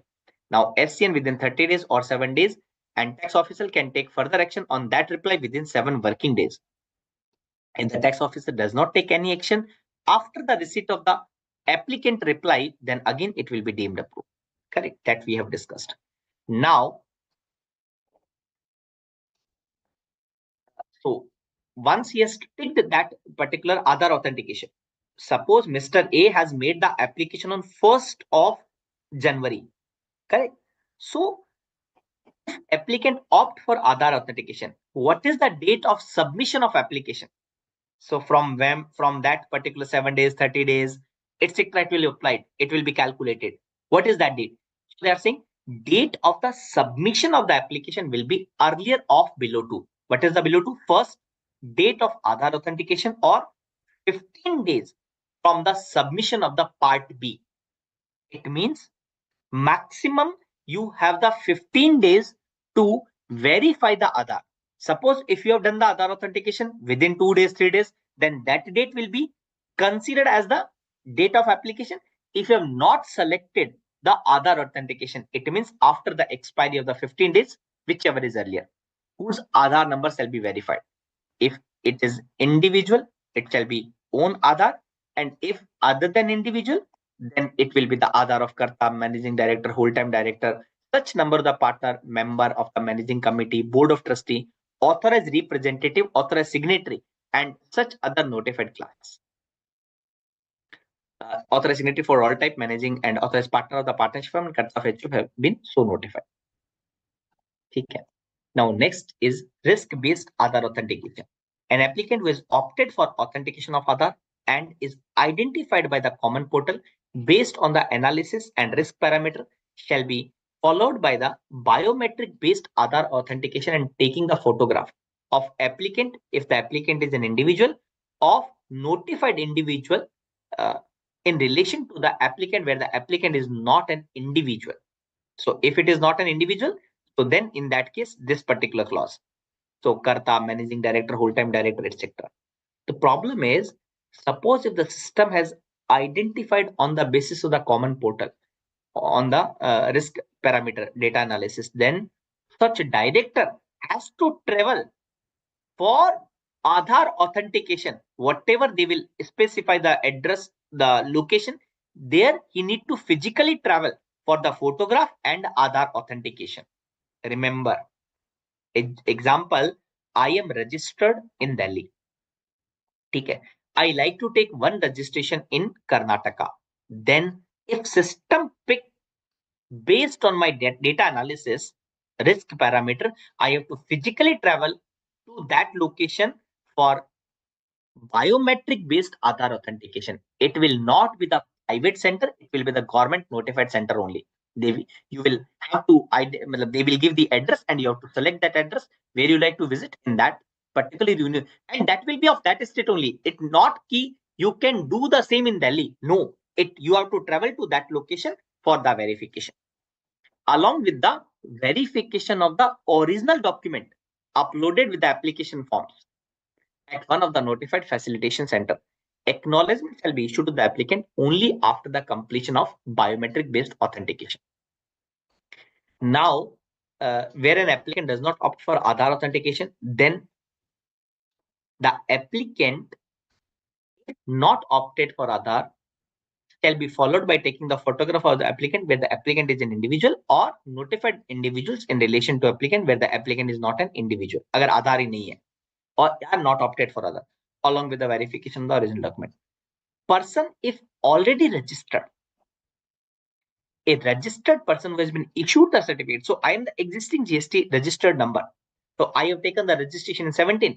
Then also do I need to take Aadhaar authentication? Answer is yes. But as of now, they are only categorized the three situations. They have only kept these three transactions.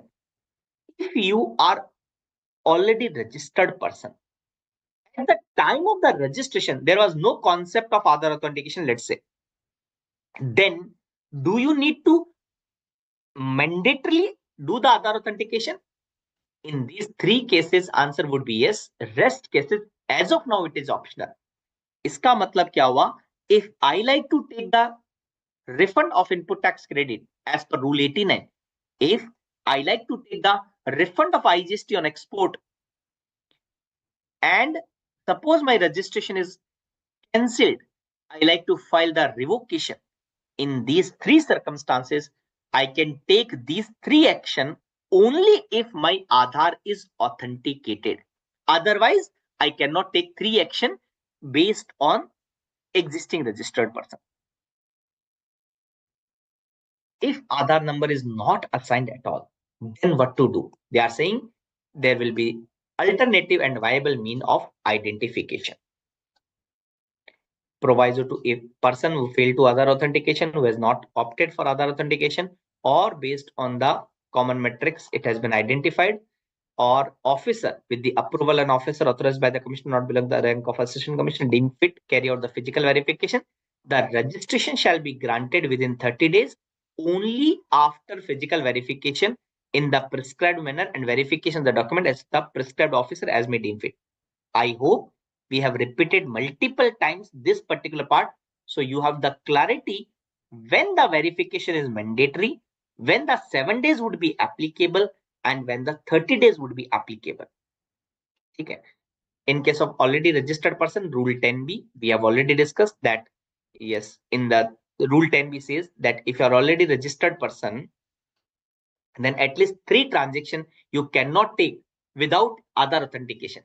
But if Aadhaar is not assigned to an existing registered person, such person shall be offered an alternate and viable means, like he can his or Aadhaar enrollment ID, bank passbook, voter ID, passport, driving license, etc.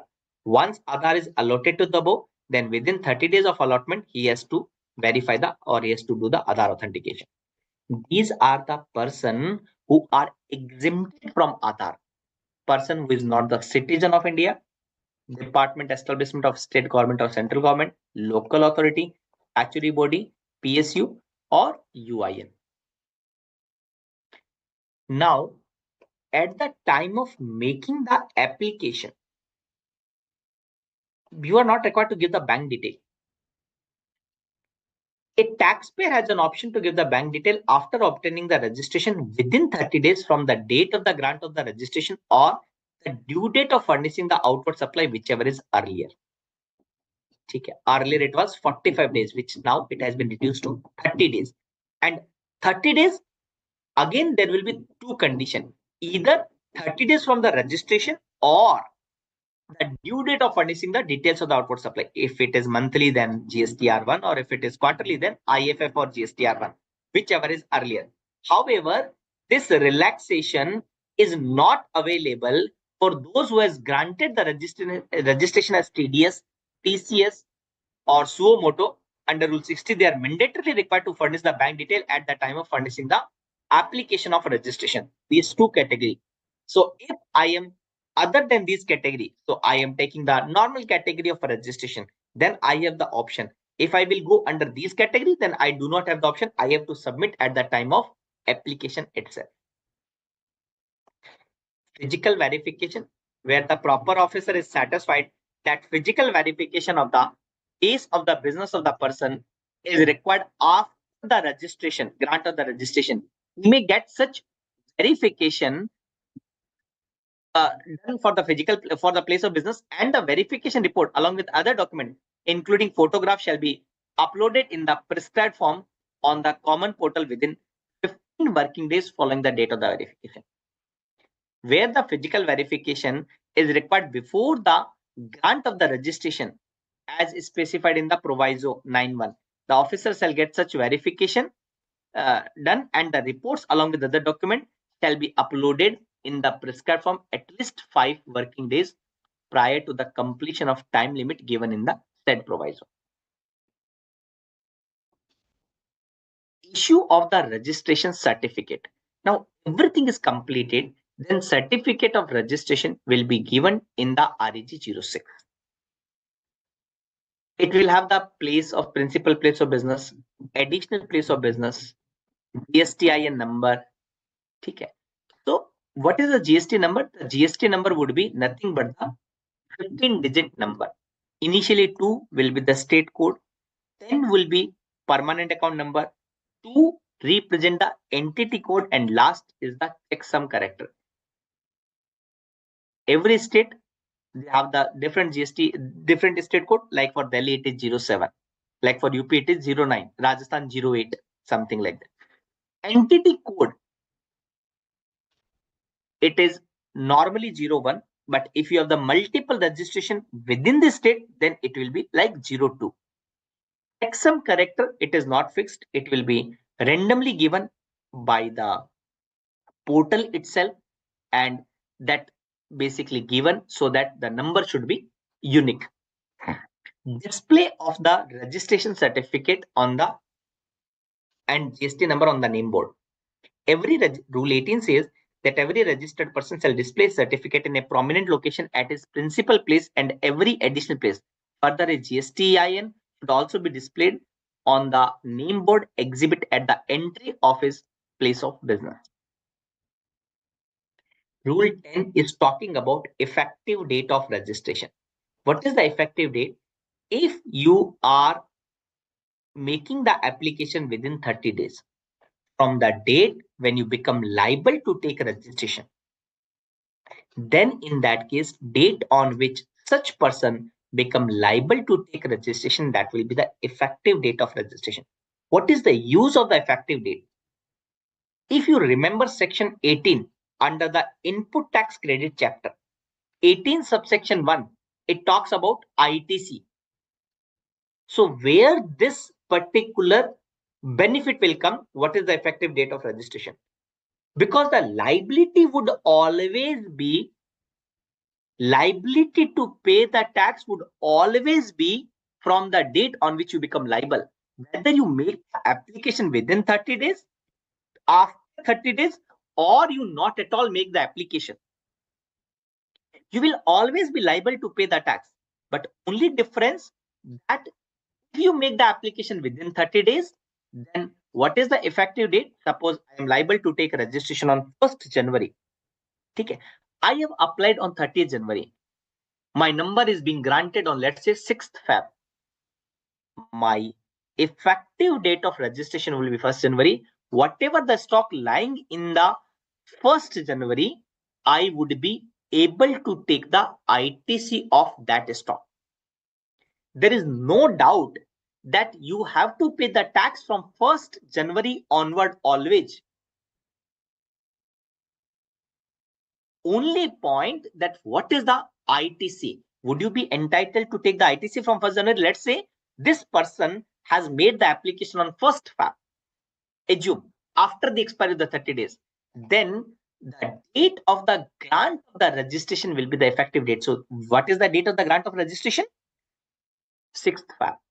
So he would be able to take the ITC, whatever the stock lying in the hand on 6th Feb. Before that, 5th Feb ka closing stock jitna bhi hai, he would be entitled to take the ITC of that only. Means whatever the stock he purchased is sold from 1st January to 5th February, he won't be able to take ITC as per section 18 subsection 1.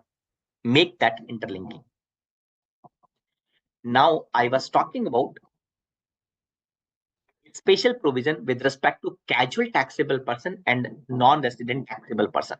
What is the difference between, what is the definition of CTP or NRTP? Basically, these person does not have the fixed establishment in the state from where they like to make a taxable supplies.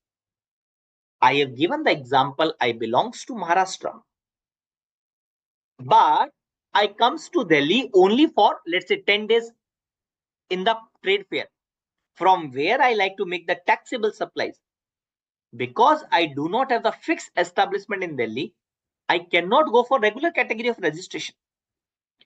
In that case, I have the option to go for the CTP, and if I belongs to outside India, coming to India, then under NRTP category. The number would be maximum for 90 days. when I will apply the CTP, then at that point of time, I have the option to select the from date and to date. I can select for 10 days, obviously, because if I have the work only for 10 days, then why to keep my registration active for 90 days? I can select from days or 2 days, I can select.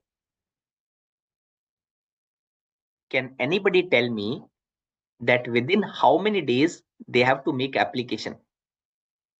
Within how many days they have to make application? We have discussed that casual taxable person NRTP has to make an application. Yes. Kya baat hai, Mansa? I'm waiting. I'm waiting for the answer. My question is that CTP and NRTP has to make the application within how many days? 30 days? 7 days? कितने दिन में application करना पड़ेगा registration के लिए? The answer is 5 days in advance. Suppose casual taxable person like to start the business from the 6th of January, then he has to make an application on 1st January.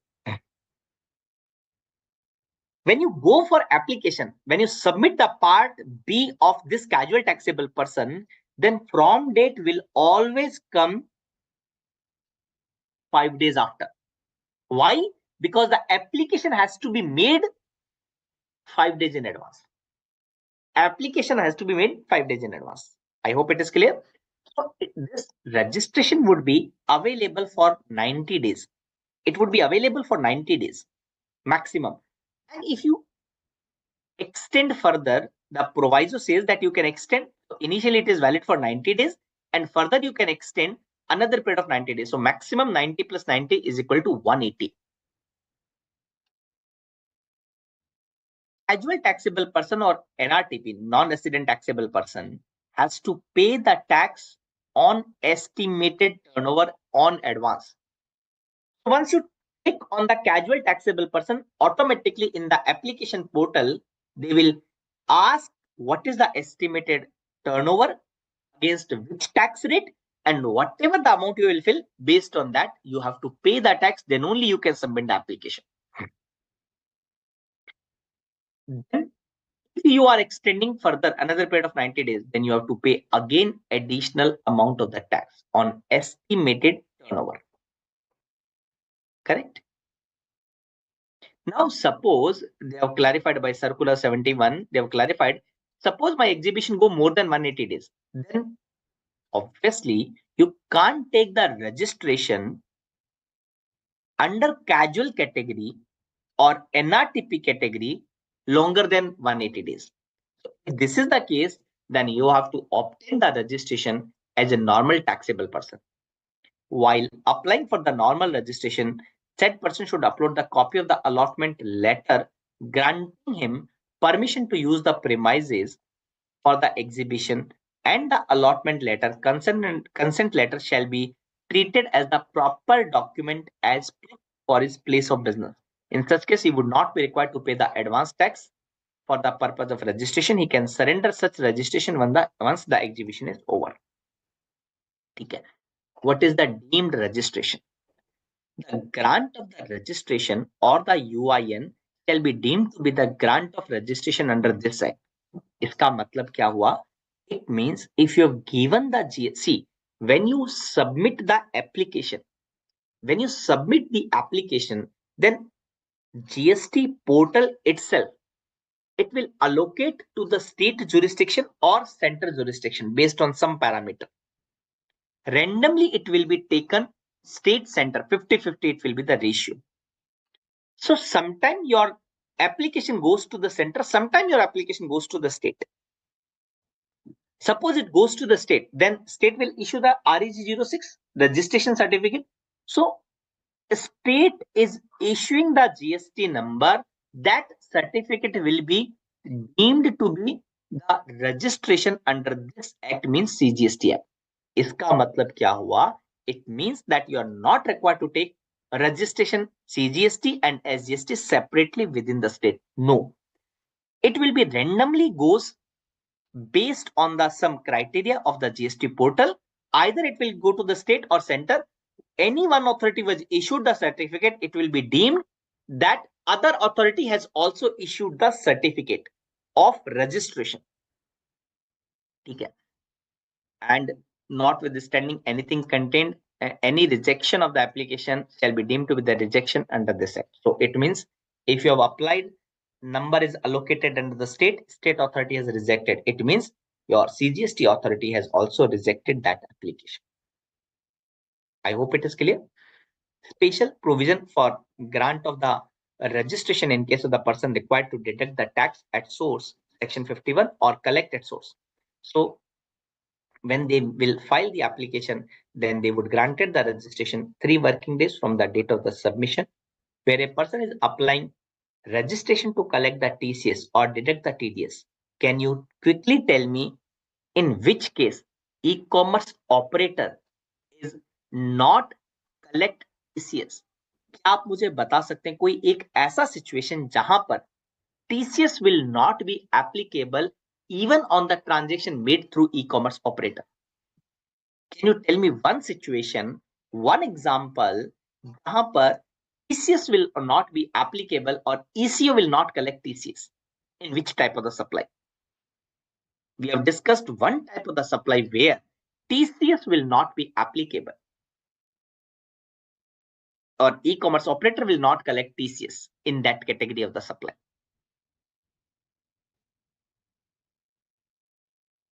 Any hint? Ah, very nice, Satish Kumar. Very nice, very nice. Really appreciated, Satish. Answer is section 9, subsection 5 ka supply. If I'm making the supply through e-commerce operator and ECO is liable to pay the tax under section 9(5), then TCS will not be applicable. Very nice. No problem, beta. Mansa, no problem.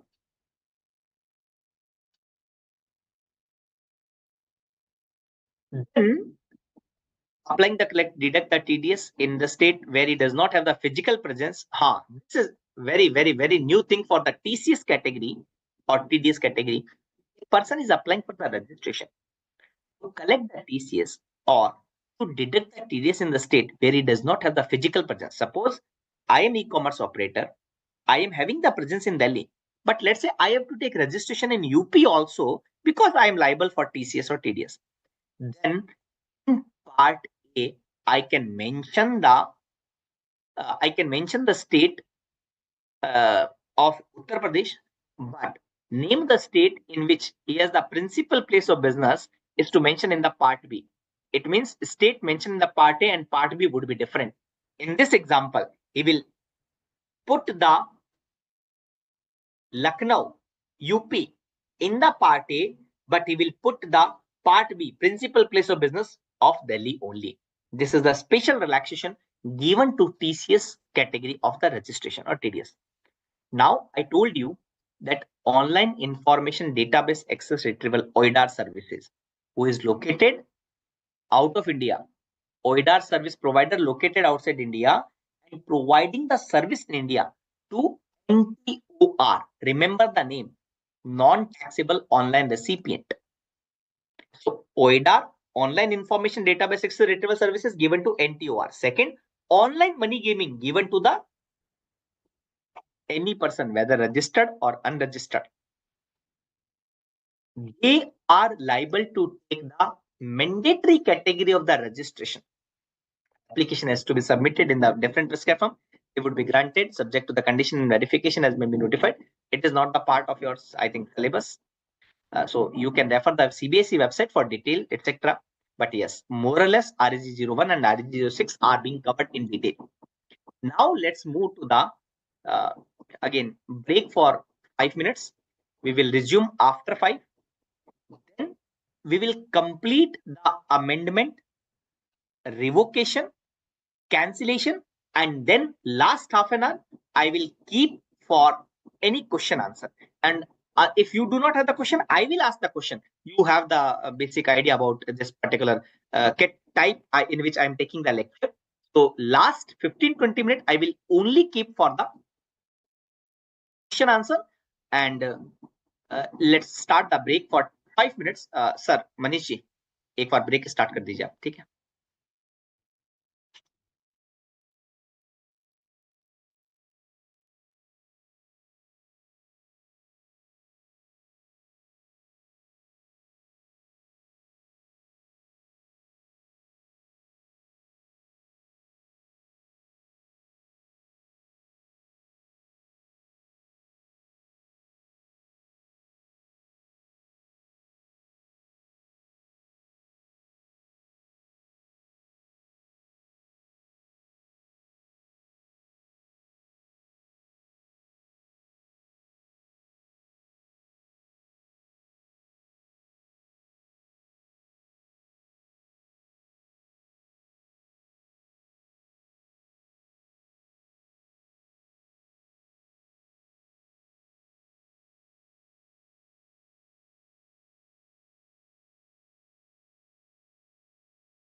Now, amendment of registration, section 28 is talking about if there is any detail which you have submitted at the time of application is get amended, then you have to make the amendment application. There are majorly two category of the amendment. One is core field and one is non-core field. Core field are name of the business,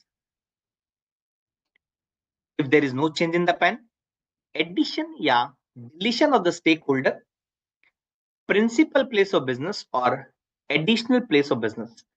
All other fields are non-core field. In case of core application, okay, in case of changes in the core information in the registration application, you have to make the apply within 15 days and the officer will approve the amendment within next 15 days.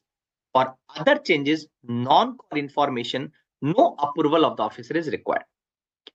Agar changes is result into the change in the permanent account number or change in the state. If there is a change in the state, so I have the place of the business in Delhi. Now I have taken one place of business in Noida. Because Noida is in the Uttar Pradesh, I have to take another registration in UP. I cannot make the amendment application if there is a change in the PAN or there is a change in the state. Again, there's a concept of deemed approval. If the officer does not take any action within 15 days from the date of the submission of application or 7 days from the date of issue of the so-called notice, then certificate shall stand amended to the extent applied and amendment certificate shall be made available to the common portal. Now, the last part we need to discuss the cancellation or suspension of registration, in which we will talk about section 29, rule 21, rule 21 capital A, and last section 30. Cancellation, it means cancellation, either taxpayer can apply for cancellation, registered person, either on his own motion or officer, either it is on motion or application can be filed by the registered person, or in case of the registered person is expired, then his legal heir can also file the cancellation application. Then in such manner as may be prescribed. What could be the reason? If the business has been discontinued, if there is a change in the constitution of business, if the taxable person is no longer liable to be registered, or if he has taken the voluntarily registration, now he like to submit the application, then in that case he can file the application.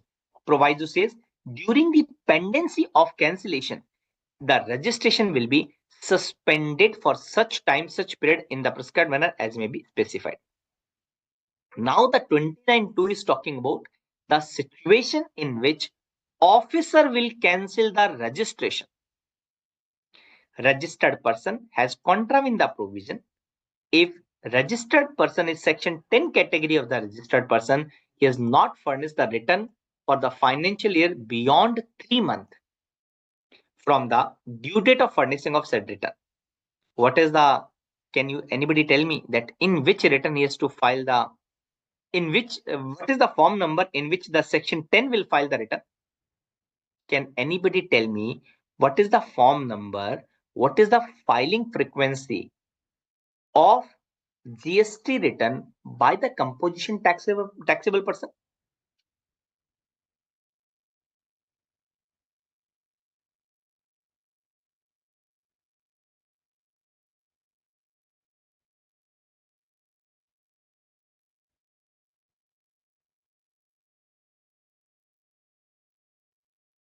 One more thing, if anybody like to unmute and ask the question, you are allowed, you can raise your hand and then I'll unmute and then you can ask the question verbally also. Okay. Section 10, composition taxpayer is filing the GSTR4. Is filing the GSTR4 on annually. Earlier it was 30th April, now it is 30th June. The due date is 30th June. CMP 08 is absolutely correct, but he's paying the taxes through CMP 8 on quarterly basis, but the return is only GSTR4, which is filed on annually. So if he not filed within due date, 30th April in the earlier case, now 30th June from this financial year 23-24. And if he failed to furnish within 3 months, officer will have the power to cancel the registration. Any registered person other than composition, it means he has not filed the return for such continuous period as may be prescribed. So what is being prescribed? Just wait, we will discuss. Any person who has taken voluntarily registration, then he has not commenced the business within 6 months. Registration has been obtained by way of the fraud, willful misstatement, etc. Provided officer shall not cancel without giving the opportunity of the being heard. This is the principle of natural justice, correct? Constitutional power of every person. During the pendency of the cancellation, the officer may suspend the registration such further period as may be prescribed. Now, point to be noted that even if the registration is cancelled, it will not affect the liability of the person to pay the tax. Suppose your registration is cancelled, but still you are liable to pay the tax if there is any tax liability, any obligation for a period prior to the date of cancellation, whether or not such tax are determined before or after the cancellation. And subsection 5 is very important. Every registered person whose registration is cancelled shall pay the amount by way of the debit in the credit or cash ledger. It means the person whose registration is cancelled, he has to pay either cash or credit. How much amount? Equivalent to the credit of input tax in respect of input held in stock, semi-finished or finished goods, or capital goods or plant and machinery, of which day? On the day immediately preceding the date of the cancellation.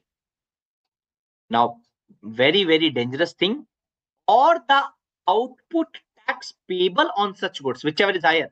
Let's say I have the stock on which output tax is payable 40,000, but I have the ITC only 1,000 rupees. How much tax I need to pay? I have to pay whichever is higher. It means 40,000 rupees he has to pay. Either cash or credit, no problem. Provided that in case of the capital goods or plant and machinery, the taxable person, the concept of 5-year will be applied. You remember the 5-year, 5% per quarter. ITC chapter, you probably had the discussion. In case of the capital good or plant and machinery, section 18, subsection 6, rule 42 and rule 44 will come into the picture. Rule 40 and 44, not 42. Rule 40 and rule 44.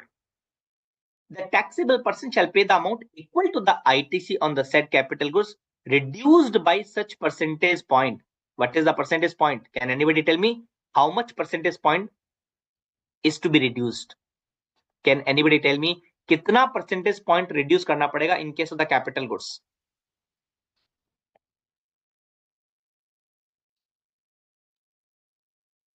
Right, Martha. It's 5% per quarter.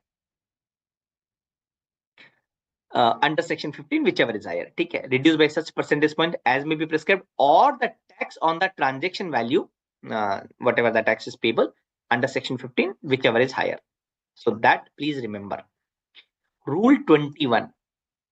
Now the officer has the power to cancel the registration.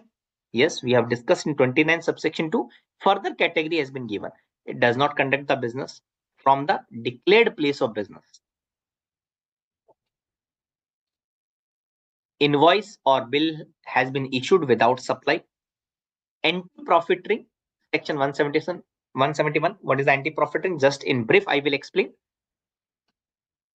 Pre-GST regime, I was not able to take the benefit of the taxes, but because of the GST, I was able to take the benefit. So if there is any benefit, either by way of reduction of tax payable or by way of increase in ITC, if something is accrued to the supplier, same has to be passed to the recipient. Anti profiteering क्या बोलता है, अगर कोई tax का benefit हुआ है by way of the reduction or by way of increase in the ITC, then such additional benefit should be passed on to the ultimate recipient. If it is not being passed, then it will be covered by section 171, anti-profit rate. Provision of the rule 10A. Can anybody tell me what is the rule 10A? Can anybody tell me what is the rule 10A? Rule 10A is the adding of the bank account. Okay, next question. Within how many days I need to add the bank account? Within how many days I need to add the bank account? Answer is 30 days from the date of registration or outward supply, whichever is earlier. Correct? Right. All are right. Avail the ITC in contravention of section 16. Correct. GSTR 1 is higher or GSTR 3B is lower. Then again, the rule 21 says that yes, they can cancel the registration. Officer violate the provision of rule 86B. Rule 86B talks about 1% liability to be paid in cash. Suppose if you have that, so when you read the rule 86B, you will be able to understand. But crux is rule 86B says if your outward supplies, taxable outward supplies more than 50 lakh, then you have to pay 1% liability in cash. At least 1% ka liability has to be paid in cash. However, there is some exception, like if you already paid the income tax, or if you have already taken the refund of 1 lakh rupees, more than 1 lakh rupees, or some government authority, it is not applicable. There are certain exceptions, but apart from that, yes, rule 86B says if you are violating, not paying, then yes, officer can cancel your registration. Then violate the provision of rule 23 sub rule 1 third and fourth proviso. Being a registered person required to file the return for each month or part thereof has not furnished the return for 6 months. So it means if you are regular taxpayer and not file the return for continuously 6 months, or if you are QRNP taxpayer and not file the return for 2 quarters, then your registration can be cancelled by the proper officer. Anybody like to ask any question? Please raise your hand. Mansa, Mitali, Oza, Satish, Kumar. Anyone like to ask any question? Please raise your hand. I will unmute and you can ask. Okay. Now, Rule 21A further says that where a registered person has applied for cancellation of registration under Rule 20, registration shall be deemed to be suspended from the date of the submission of the application or the date from which the cancellation is sought, whichever is later. Okay.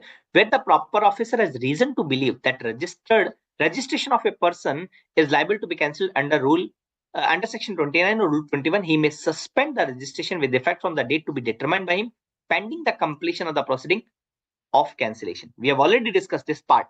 Where we have discussed, go read this proviso that during the pendency, the officer may suspend the registration for such period and such manner as may be prescribed. Okay.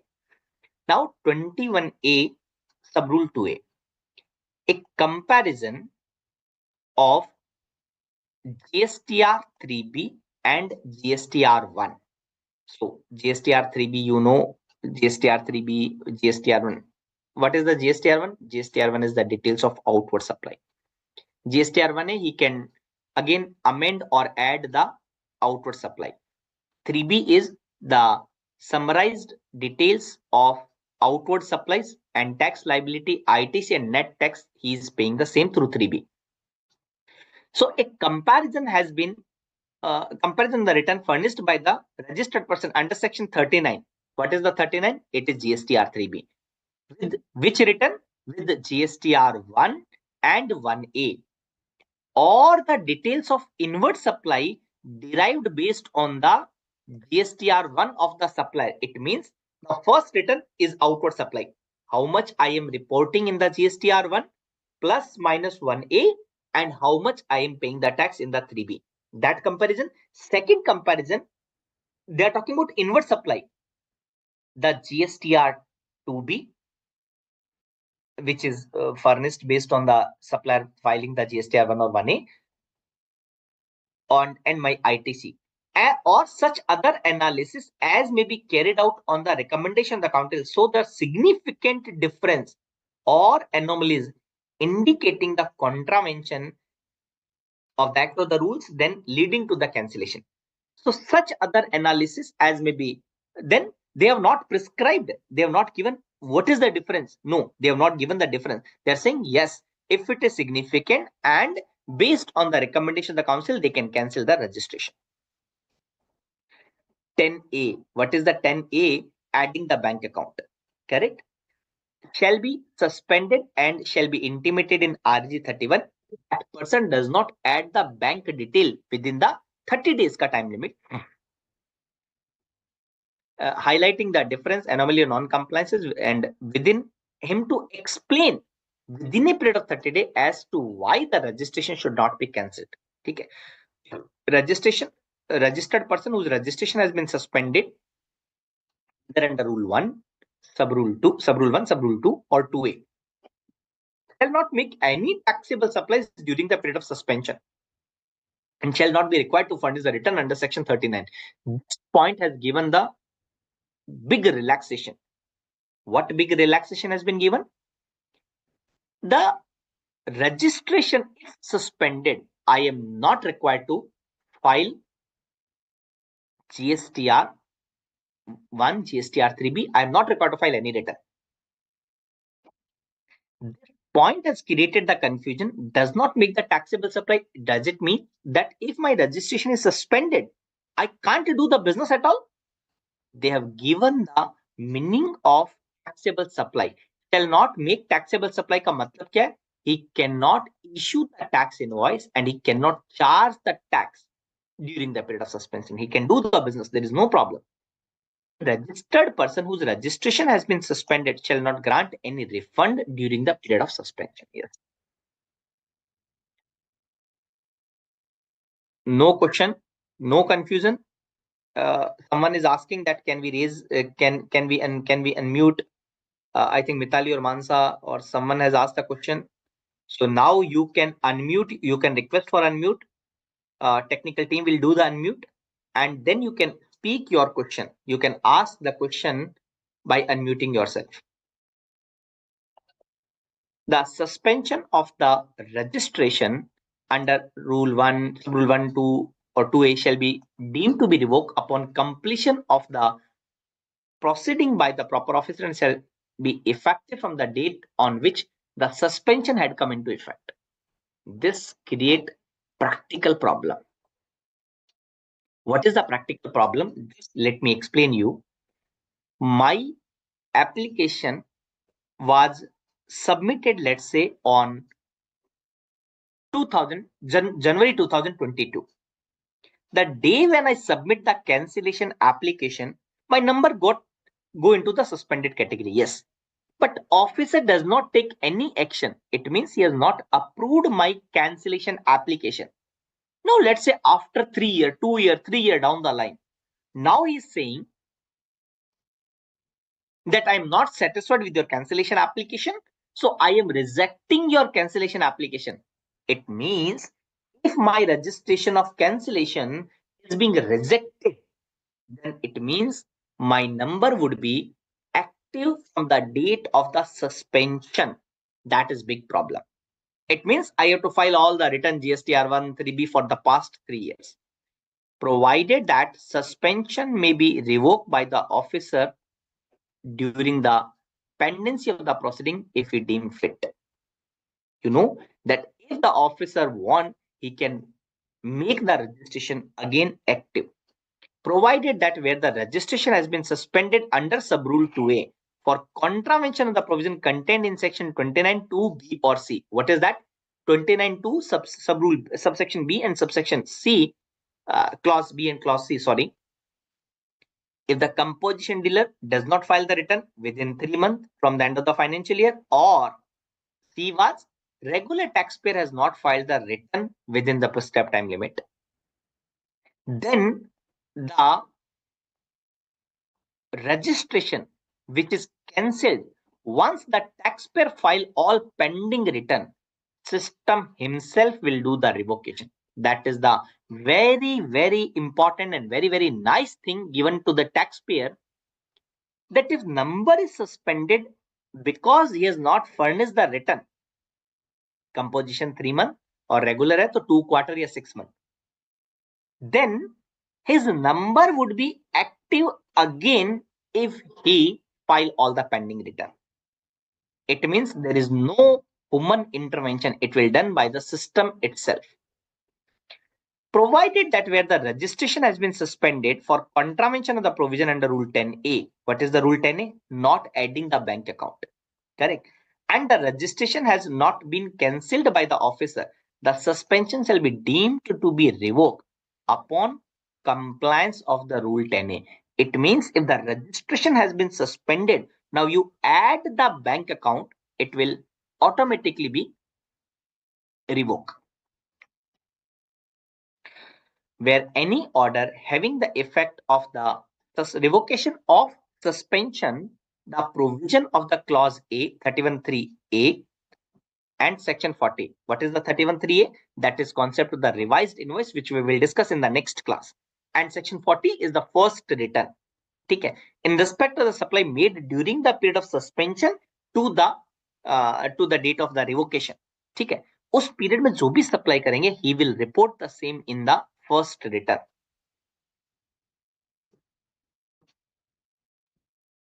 During the period of suspension and the procedure specified then therein shall apply. ठीक. Now, last part is the revocation of cancellation. Section 30 talks about revocation. So, what is the revocation time limit? Revocation time limit is 90 plus 180. When the registration is cancelled suo motu by the proper officer. Point to be noted, the revocation is possible only when your registration has been cancelled by the proper officer. It means if you have applied the cancellation for your registration and suppose it gets approved by the proper officer, that GST number can't be revoked. If your registration has been cancelled by the proper officer, then you can apply the revocation subject to the Rule 10B. What was the Rule 10B? कोई बता सकता है what was the Rule 10B? Can anybody tell me what was the Rule 10B which we have discussed already?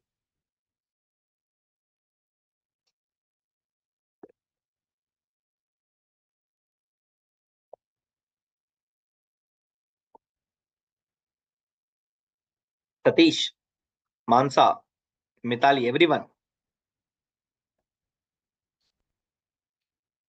Aadhaar authentication. Absolutely, Oza, Mansa. Aadhaar, see, Rule 10B was talking about that you need to do the Aadhaar authentication for existing registered person, in which we have discussed 3 transactions. We can't do 3 transactions if we not go for Aadhaar authentication. Correct? So what was that? One is clear that revocation application can't be filed. So I am existing registered person. I have not done the Aadhaar authentication, no problem. But if my number is cancelled by PO, I can't file revocation because my number is not Aadhaar authenticated, GST registration number. Can you tell me what are the 2 more transactions which existing GST registered person can't do without Aadhaar authentication?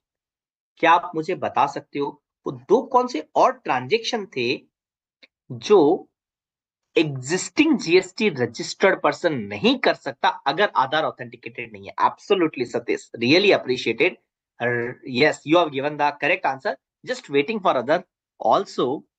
I'll really appreciate. Very nice here, very nice.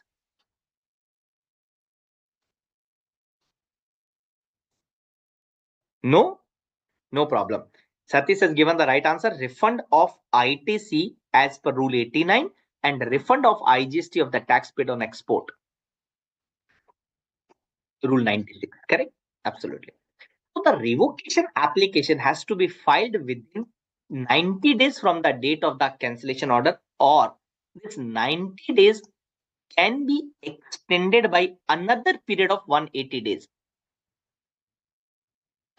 A further period not exceeding 180 days. Such 90 days on sufficient cause being shown for reason to be recorded be extended by the commissioner not below the rank of the additional commissioner or the joint commissioner for further period of 180 days. It means 90 plus 180 total 270 days. Therefore, a registered person whose registration is cancelled by the proper officer on his own motion may, subject to the provision of Rule 10b, submit an application of revocation in prescribed form to such officer within a period of 90 days from the date of the service. If the officer is satisfied on that there are sufficient ground, he may revoke and pass an order within 30 days of application. Now, Section 30, revocation subject to such condition prescribed whose registration is cancelled by the proper officer that we have discussed. Provided that application for revocation of cancellation shall not be rejected unless the applicant has been given an opportunity of the being heard.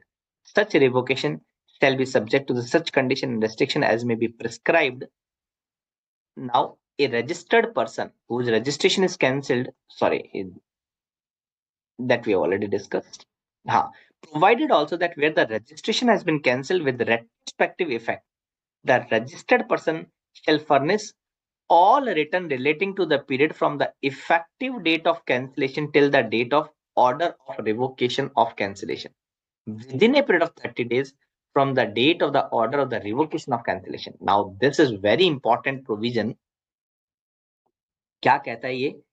अगर किसी का registration cancel हो गया, ठीक है, and उसने revocation apply किया और रिवोकेशन अप्रूव हो गया, in that case he has to file the return within 30 days from the date of the revocation.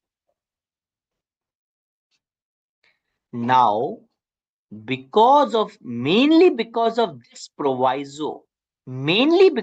proviso, now if you read the section 16 subsection 5 and 6, you will able to understand why they have given this 30 days ka time over there also for the ITC. 16.4, can anybody tell me what is the time limit of 16.4? कोई बता सकता है मुझे what is the time limit for taking the input tax credit? Just एक out of the box question है. It is not correct. It is not the question, but just asking what is the 16.4 time limit?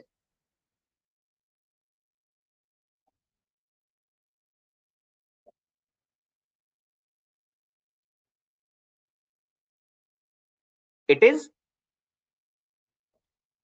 30th November after the end of the financial year or furnishing of annual return, whichever is earlier. Correct? So let's say my registration is cancelled in the last year only. Let's say my registration is cancelled on 1st March 24. Assume. Absolutely, Mansa. Assume my registration is cancelled on 1st March 2024. And I have the time limit of 90 plus 180 for revocation. Yes, 270. Now, let's say I have applied for revocation now in the month of January and my registration is revoked. Then I can file my all returns within 30 days. Now, suppose I am filing the GSTR 1, GSTR 3B of the March. Can I take the ITC of March 24? Can I take the ITC of the March 24 in January 2025?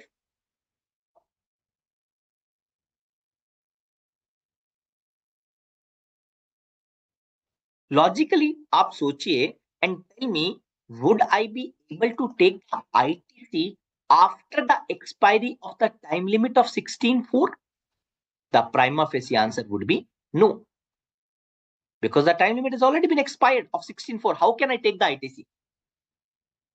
If you can't take the ITC, then try to understand. If you can't take the ITC, then try to understand what is the logic to file the return within 30 days from the date of the revocation. कौन सी return की बात कर रहा है? Where the registration has been cancelled, the retrospective effect, registered person shall furnish all the return relating to the period from the effective date of cancellation till the date of the order of the revocation. So I am filing the return from the March to December. Now I am filing all the returns. But if I will file the return of the March, would I be entitled to take the ITC? Now, after insertion of 16.6, which is I'm not sure that whether it is applicable to you or not, because the effective date is I think it is effective date is 1st November. Yeah, sorry, first it is retrospectively inserted. Sorry, it is retrospectively inserted. It was inserted on 16th August, but it was retrospectively.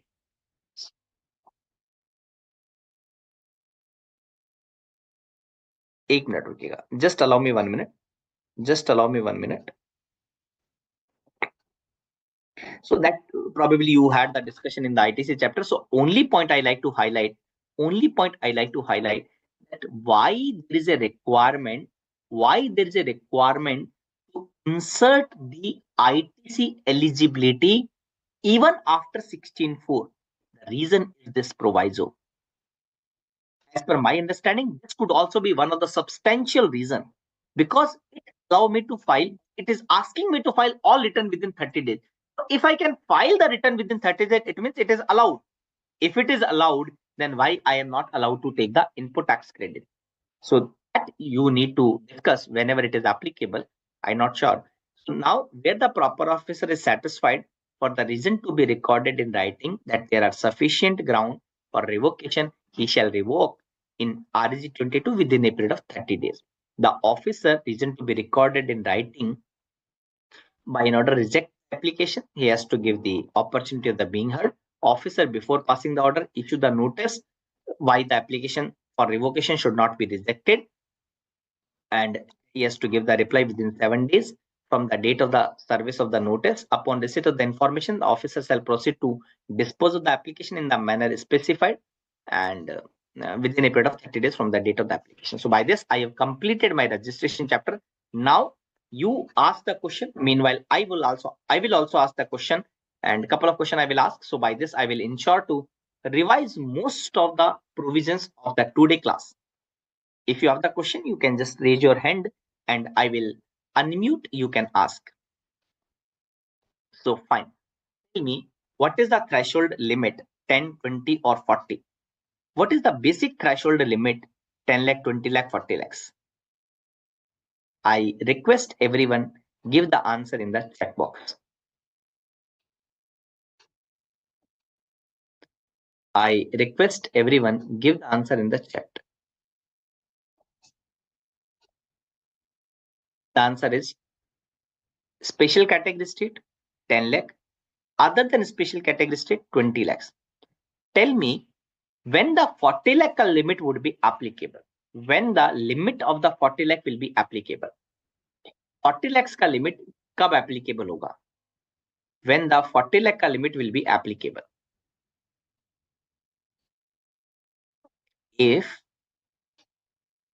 When the limit of the 40 lakh will be applicable, if someone is exclusively engaged in the goods, then 40 lakh limit would be applicable. Correct? Now, can you tell me in the calculation of aggregate turnover, RCM will not be added. Will it be outward supply which is covered under RCM or inward supply covered under RCM? Which RCM will not be added in the calculation of aggregate turnover? Will it be outward RCM or will it be inward RCM? Yes, the right answer is inward supply is liable to pay the tax under reverse charge. Inward supply, absolutely correct, sir. Now we all know that for enhancing the limit from 20 to 40 exclusively for the supply of the goods within the state, this limit has certain exception. Key the enhanced limit of 40 lakh will not be applicable. Like first category, I can say if you are covered under mandatory category of registration, then 40 lakh limit will not be applicable. If you have taken voluntarily category of the registration, not applicable. Any one more situation you can tell me that 40 lakh ka limit, extended limit, will not be applicable. Notification was talking about that yes, you are making the intrastate taxable supplies of the goods, you can enjoy the benefit of the 40 lakhs. If you are making the supply of certain product, then 40 lakh limit will not be applicable. Anybody can tell me one or two product? Yes, ice cream, pan masala, tobacco. Yes, yes, yes. And now, a special category state has power to enhance limit from 10 to 20. Now, as on date, there are the only four state are covered under special category state for the purpose of section 22. आज की तारीख में सिर्फ 4 ही state बचे जो कि special category state है. Can you tell me the name of the 4 state which are special category state? क्या बात, very nice, very nice. Yes, Manipur, Nagaland and MMTN. क्या बात है, very nice Mansa, very nice Ojha जिनी. Yes, MMTN, Manipur, Mizoram, Nagaland and Tripura. What is the limit? What is the limit for these state? 10 lakh, 20 lakh, 40 lakhs. The limit is 10 lakhs only. The limit is 10 lakhs only. Right, Satish. Right, Mansa. Now, can you tell me any one transaction for 95 supplies? एक example बता सकते हो 95 का? Can you tell me any one example for 95? Any one example.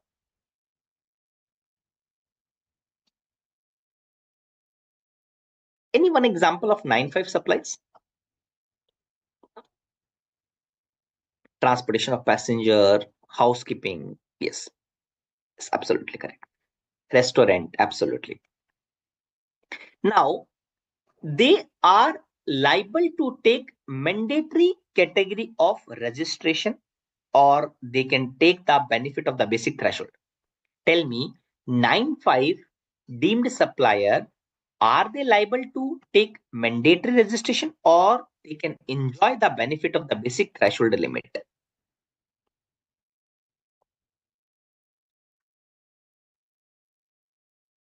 Answer is mandatory. Correct. So, can you give me 3-4 name? Can you see total? We have discussed 12 category of the registration. We have discussed almost 12 category of the registration covered under mandatory section 24. Can you please tell me any 2-3 categories? Any 2-3 categories who are required to take mandatory registration as per section 24? क्या आप मुझे कोई भी 2-3 category बता सकते हैं जो कि सेक्शन 24 के कारण they are liable to take mandatory registration? Any 2-3-4 example or 4 transaction, 4 situation in which one has to take mandatory category of registration. Interstate taxable supplies of goods only, क्योंकि interstate taxable supplies of the services are permitted. Yes, TDS, ISD, NRTP, OIDAR. Very nice, Satish. Very nice, Mansa. Very nice, very nice. Absolutely correct. अरे बहुत बढ़िया, बहुत बढ़िया. Now, in the section 23, we have discussed that section 23 talking about the person not liable to take registration. So 23, if the person is exclusively engaged in when I am not required to take a registration. If I am exclusively engaged in when I am not liable to take registration irrespective of threshold limit. If I am exclusively engaged in, complete my sentence, kindly give the answer. If I am doing exclusively, then I am not required to take a registration as per section 23. Exempted supply, absolutely correct.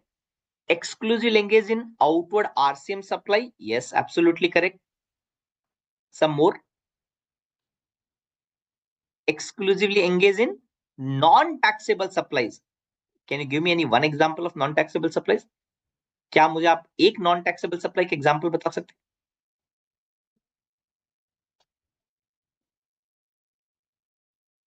Petrol, alcoholic liquor for human consumption.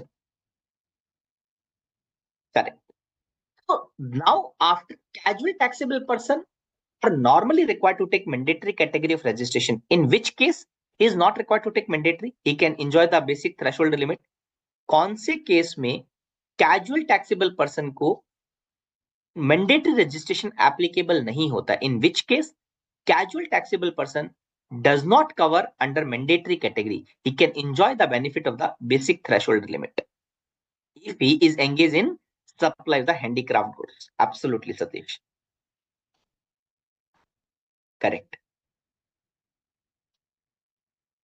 What is the time limit to make the application of registration? Normally, what is the time limit to make the application of registration?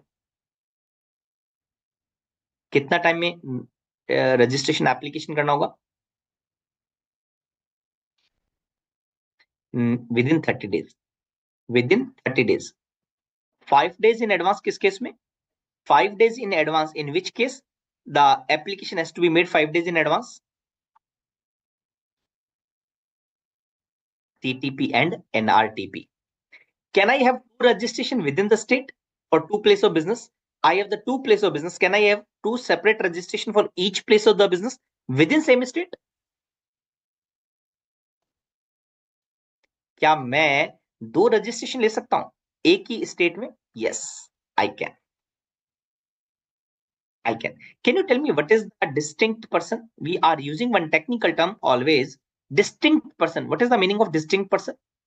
Mr. Oja or Miss Oja, yes, you can take the registration. Ginny, yes, we can take two registration within the state. Next question, what is the meaning of distinct person? Distinct person का मतलब क्या है?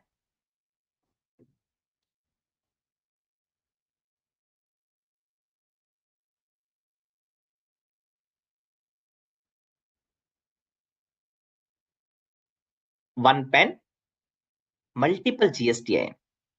Can you tell me the name of the category? Name of the category which is being taken by like World Health Organization, WHO, United Nations Organization, Multilateral Financial Institution. वो एक number लेते हैं. What is that number? उस number, anybody can tell me the name of that number? Yes, UIN. Whether UIN is a registered person, whether UIN is considered as a registered person? Answer is no. They are not registered person. Then why they are taking the registration? Because of, then why they are taking the registration? Why they are taking the registration? Yes, for the purpose of refund, so that they can take the refund.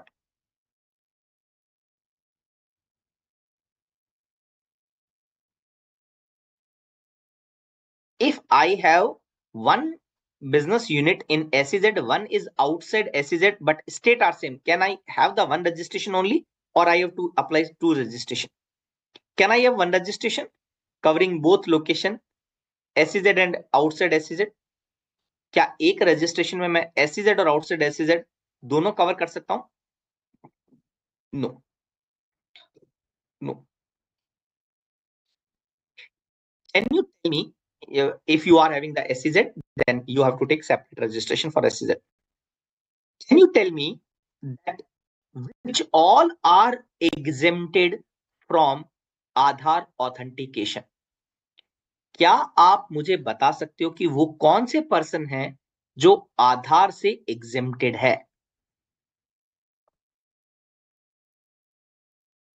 Yes, local authority, state government, central government, person not citizen of India. Bank account has to be added within how many days? Bank account has to be added within how many days? within 30 days from the date of the grant of the registration or due date of furnishing the outward supply, whichever is earlier. So दो date है उनमें से earlier. Is this option is available if you are making the application for the TDS category, TCS category? क्या ये option available है जब आप TDS या TCS category के लिए apply करते हो? Whether this option is available with you if you are making the application for TDS or TCS, answer is no. This option is available only for regular category, composition category, etc. Not for all category. Not for all category. What is the effective date of registration if I have applied the registration application within 30 days? 2 point I'm asking, what is the effective date of registration if I have applied the application, if I have submitted the application within 30 days from the date of the liability or after 30 days from the date of the liability? Now, give me the answer of my these two questions. What is the effective date if I have applied within 30 days or if I have applied after 30 days?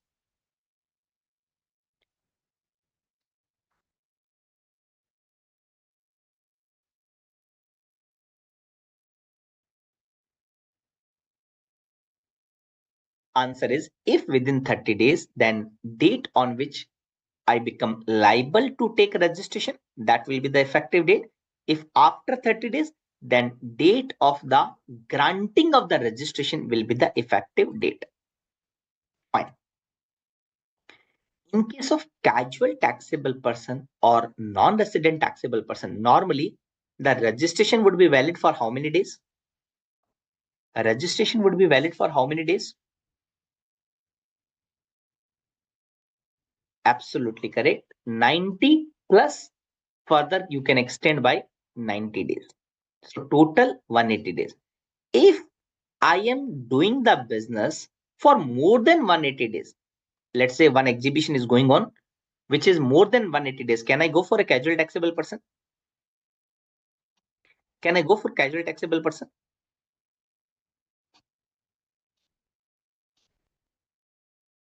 Answer is no. I have to apply the regular category of the registration. Now, in the amendment, there are two categories of the amendment. Can you please tell me which are two categories of the amendment? The two categories of amendments are there.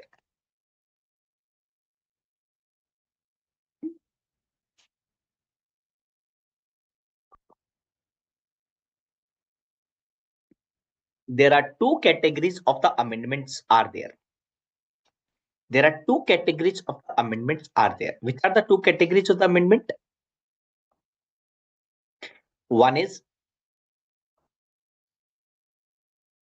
are the two categories of the amendment? One is core amendment and one is non-core amendment. One is core amendment and one is non-core amendment. Can you tell me any one or two of core amendment?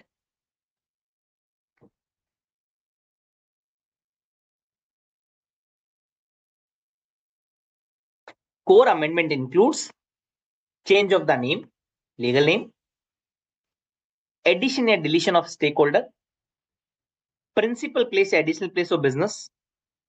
These are the amendment of the core field. And any other amendment are non-core field. What does it means? Okay, in which case there is no requirement of approval. Core field में approval का requirement नहीं है of officer और non-core में approval का requirement नहीं है. In which case there is no requirement of approval from the officer. Answer is non-core. Now cancellation. Now we have discussed that cancellation can be by the applicant, taxpayer also, or by the officer. Tell me one thing. If I have opened one place of business in other state, can I apply the amendment or I have to take separate registration?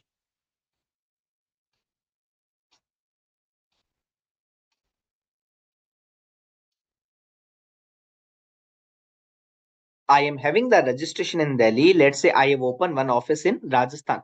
can I add Rajasthan also in my Delhi registration, or I have to go for separate registration? Answer is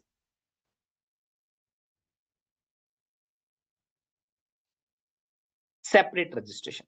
Answer is separate registration. Yes. Cancellation. So cancellation, officer can do the cancellation. We have discussed multiple. Now, if I am composite dealer and I have not filed the return within how many days, then my registration can be cancelled by the proper officer? Tell me, if I am composition category, within how many days my registration can be cancelled by the proper officer if I have not filed the return within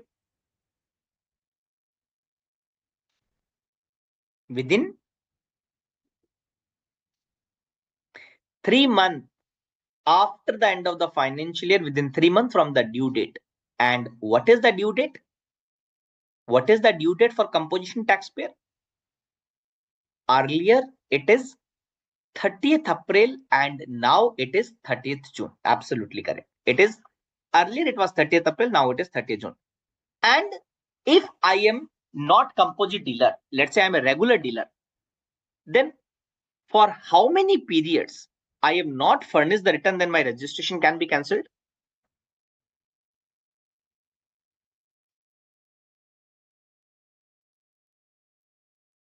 Six month or 2 quarter. Yes, 2 tax period. Absolutely correct. Months, absolutely correct. 2 tax period or 6 month. If I am monthly, then 6 month. If I am quarterly, then 2 tax period, 2 quarter. If my registration is cancelled by the proper officer, if my registration is cancelled by the proper officer, then within how many days I can apply for the revocation?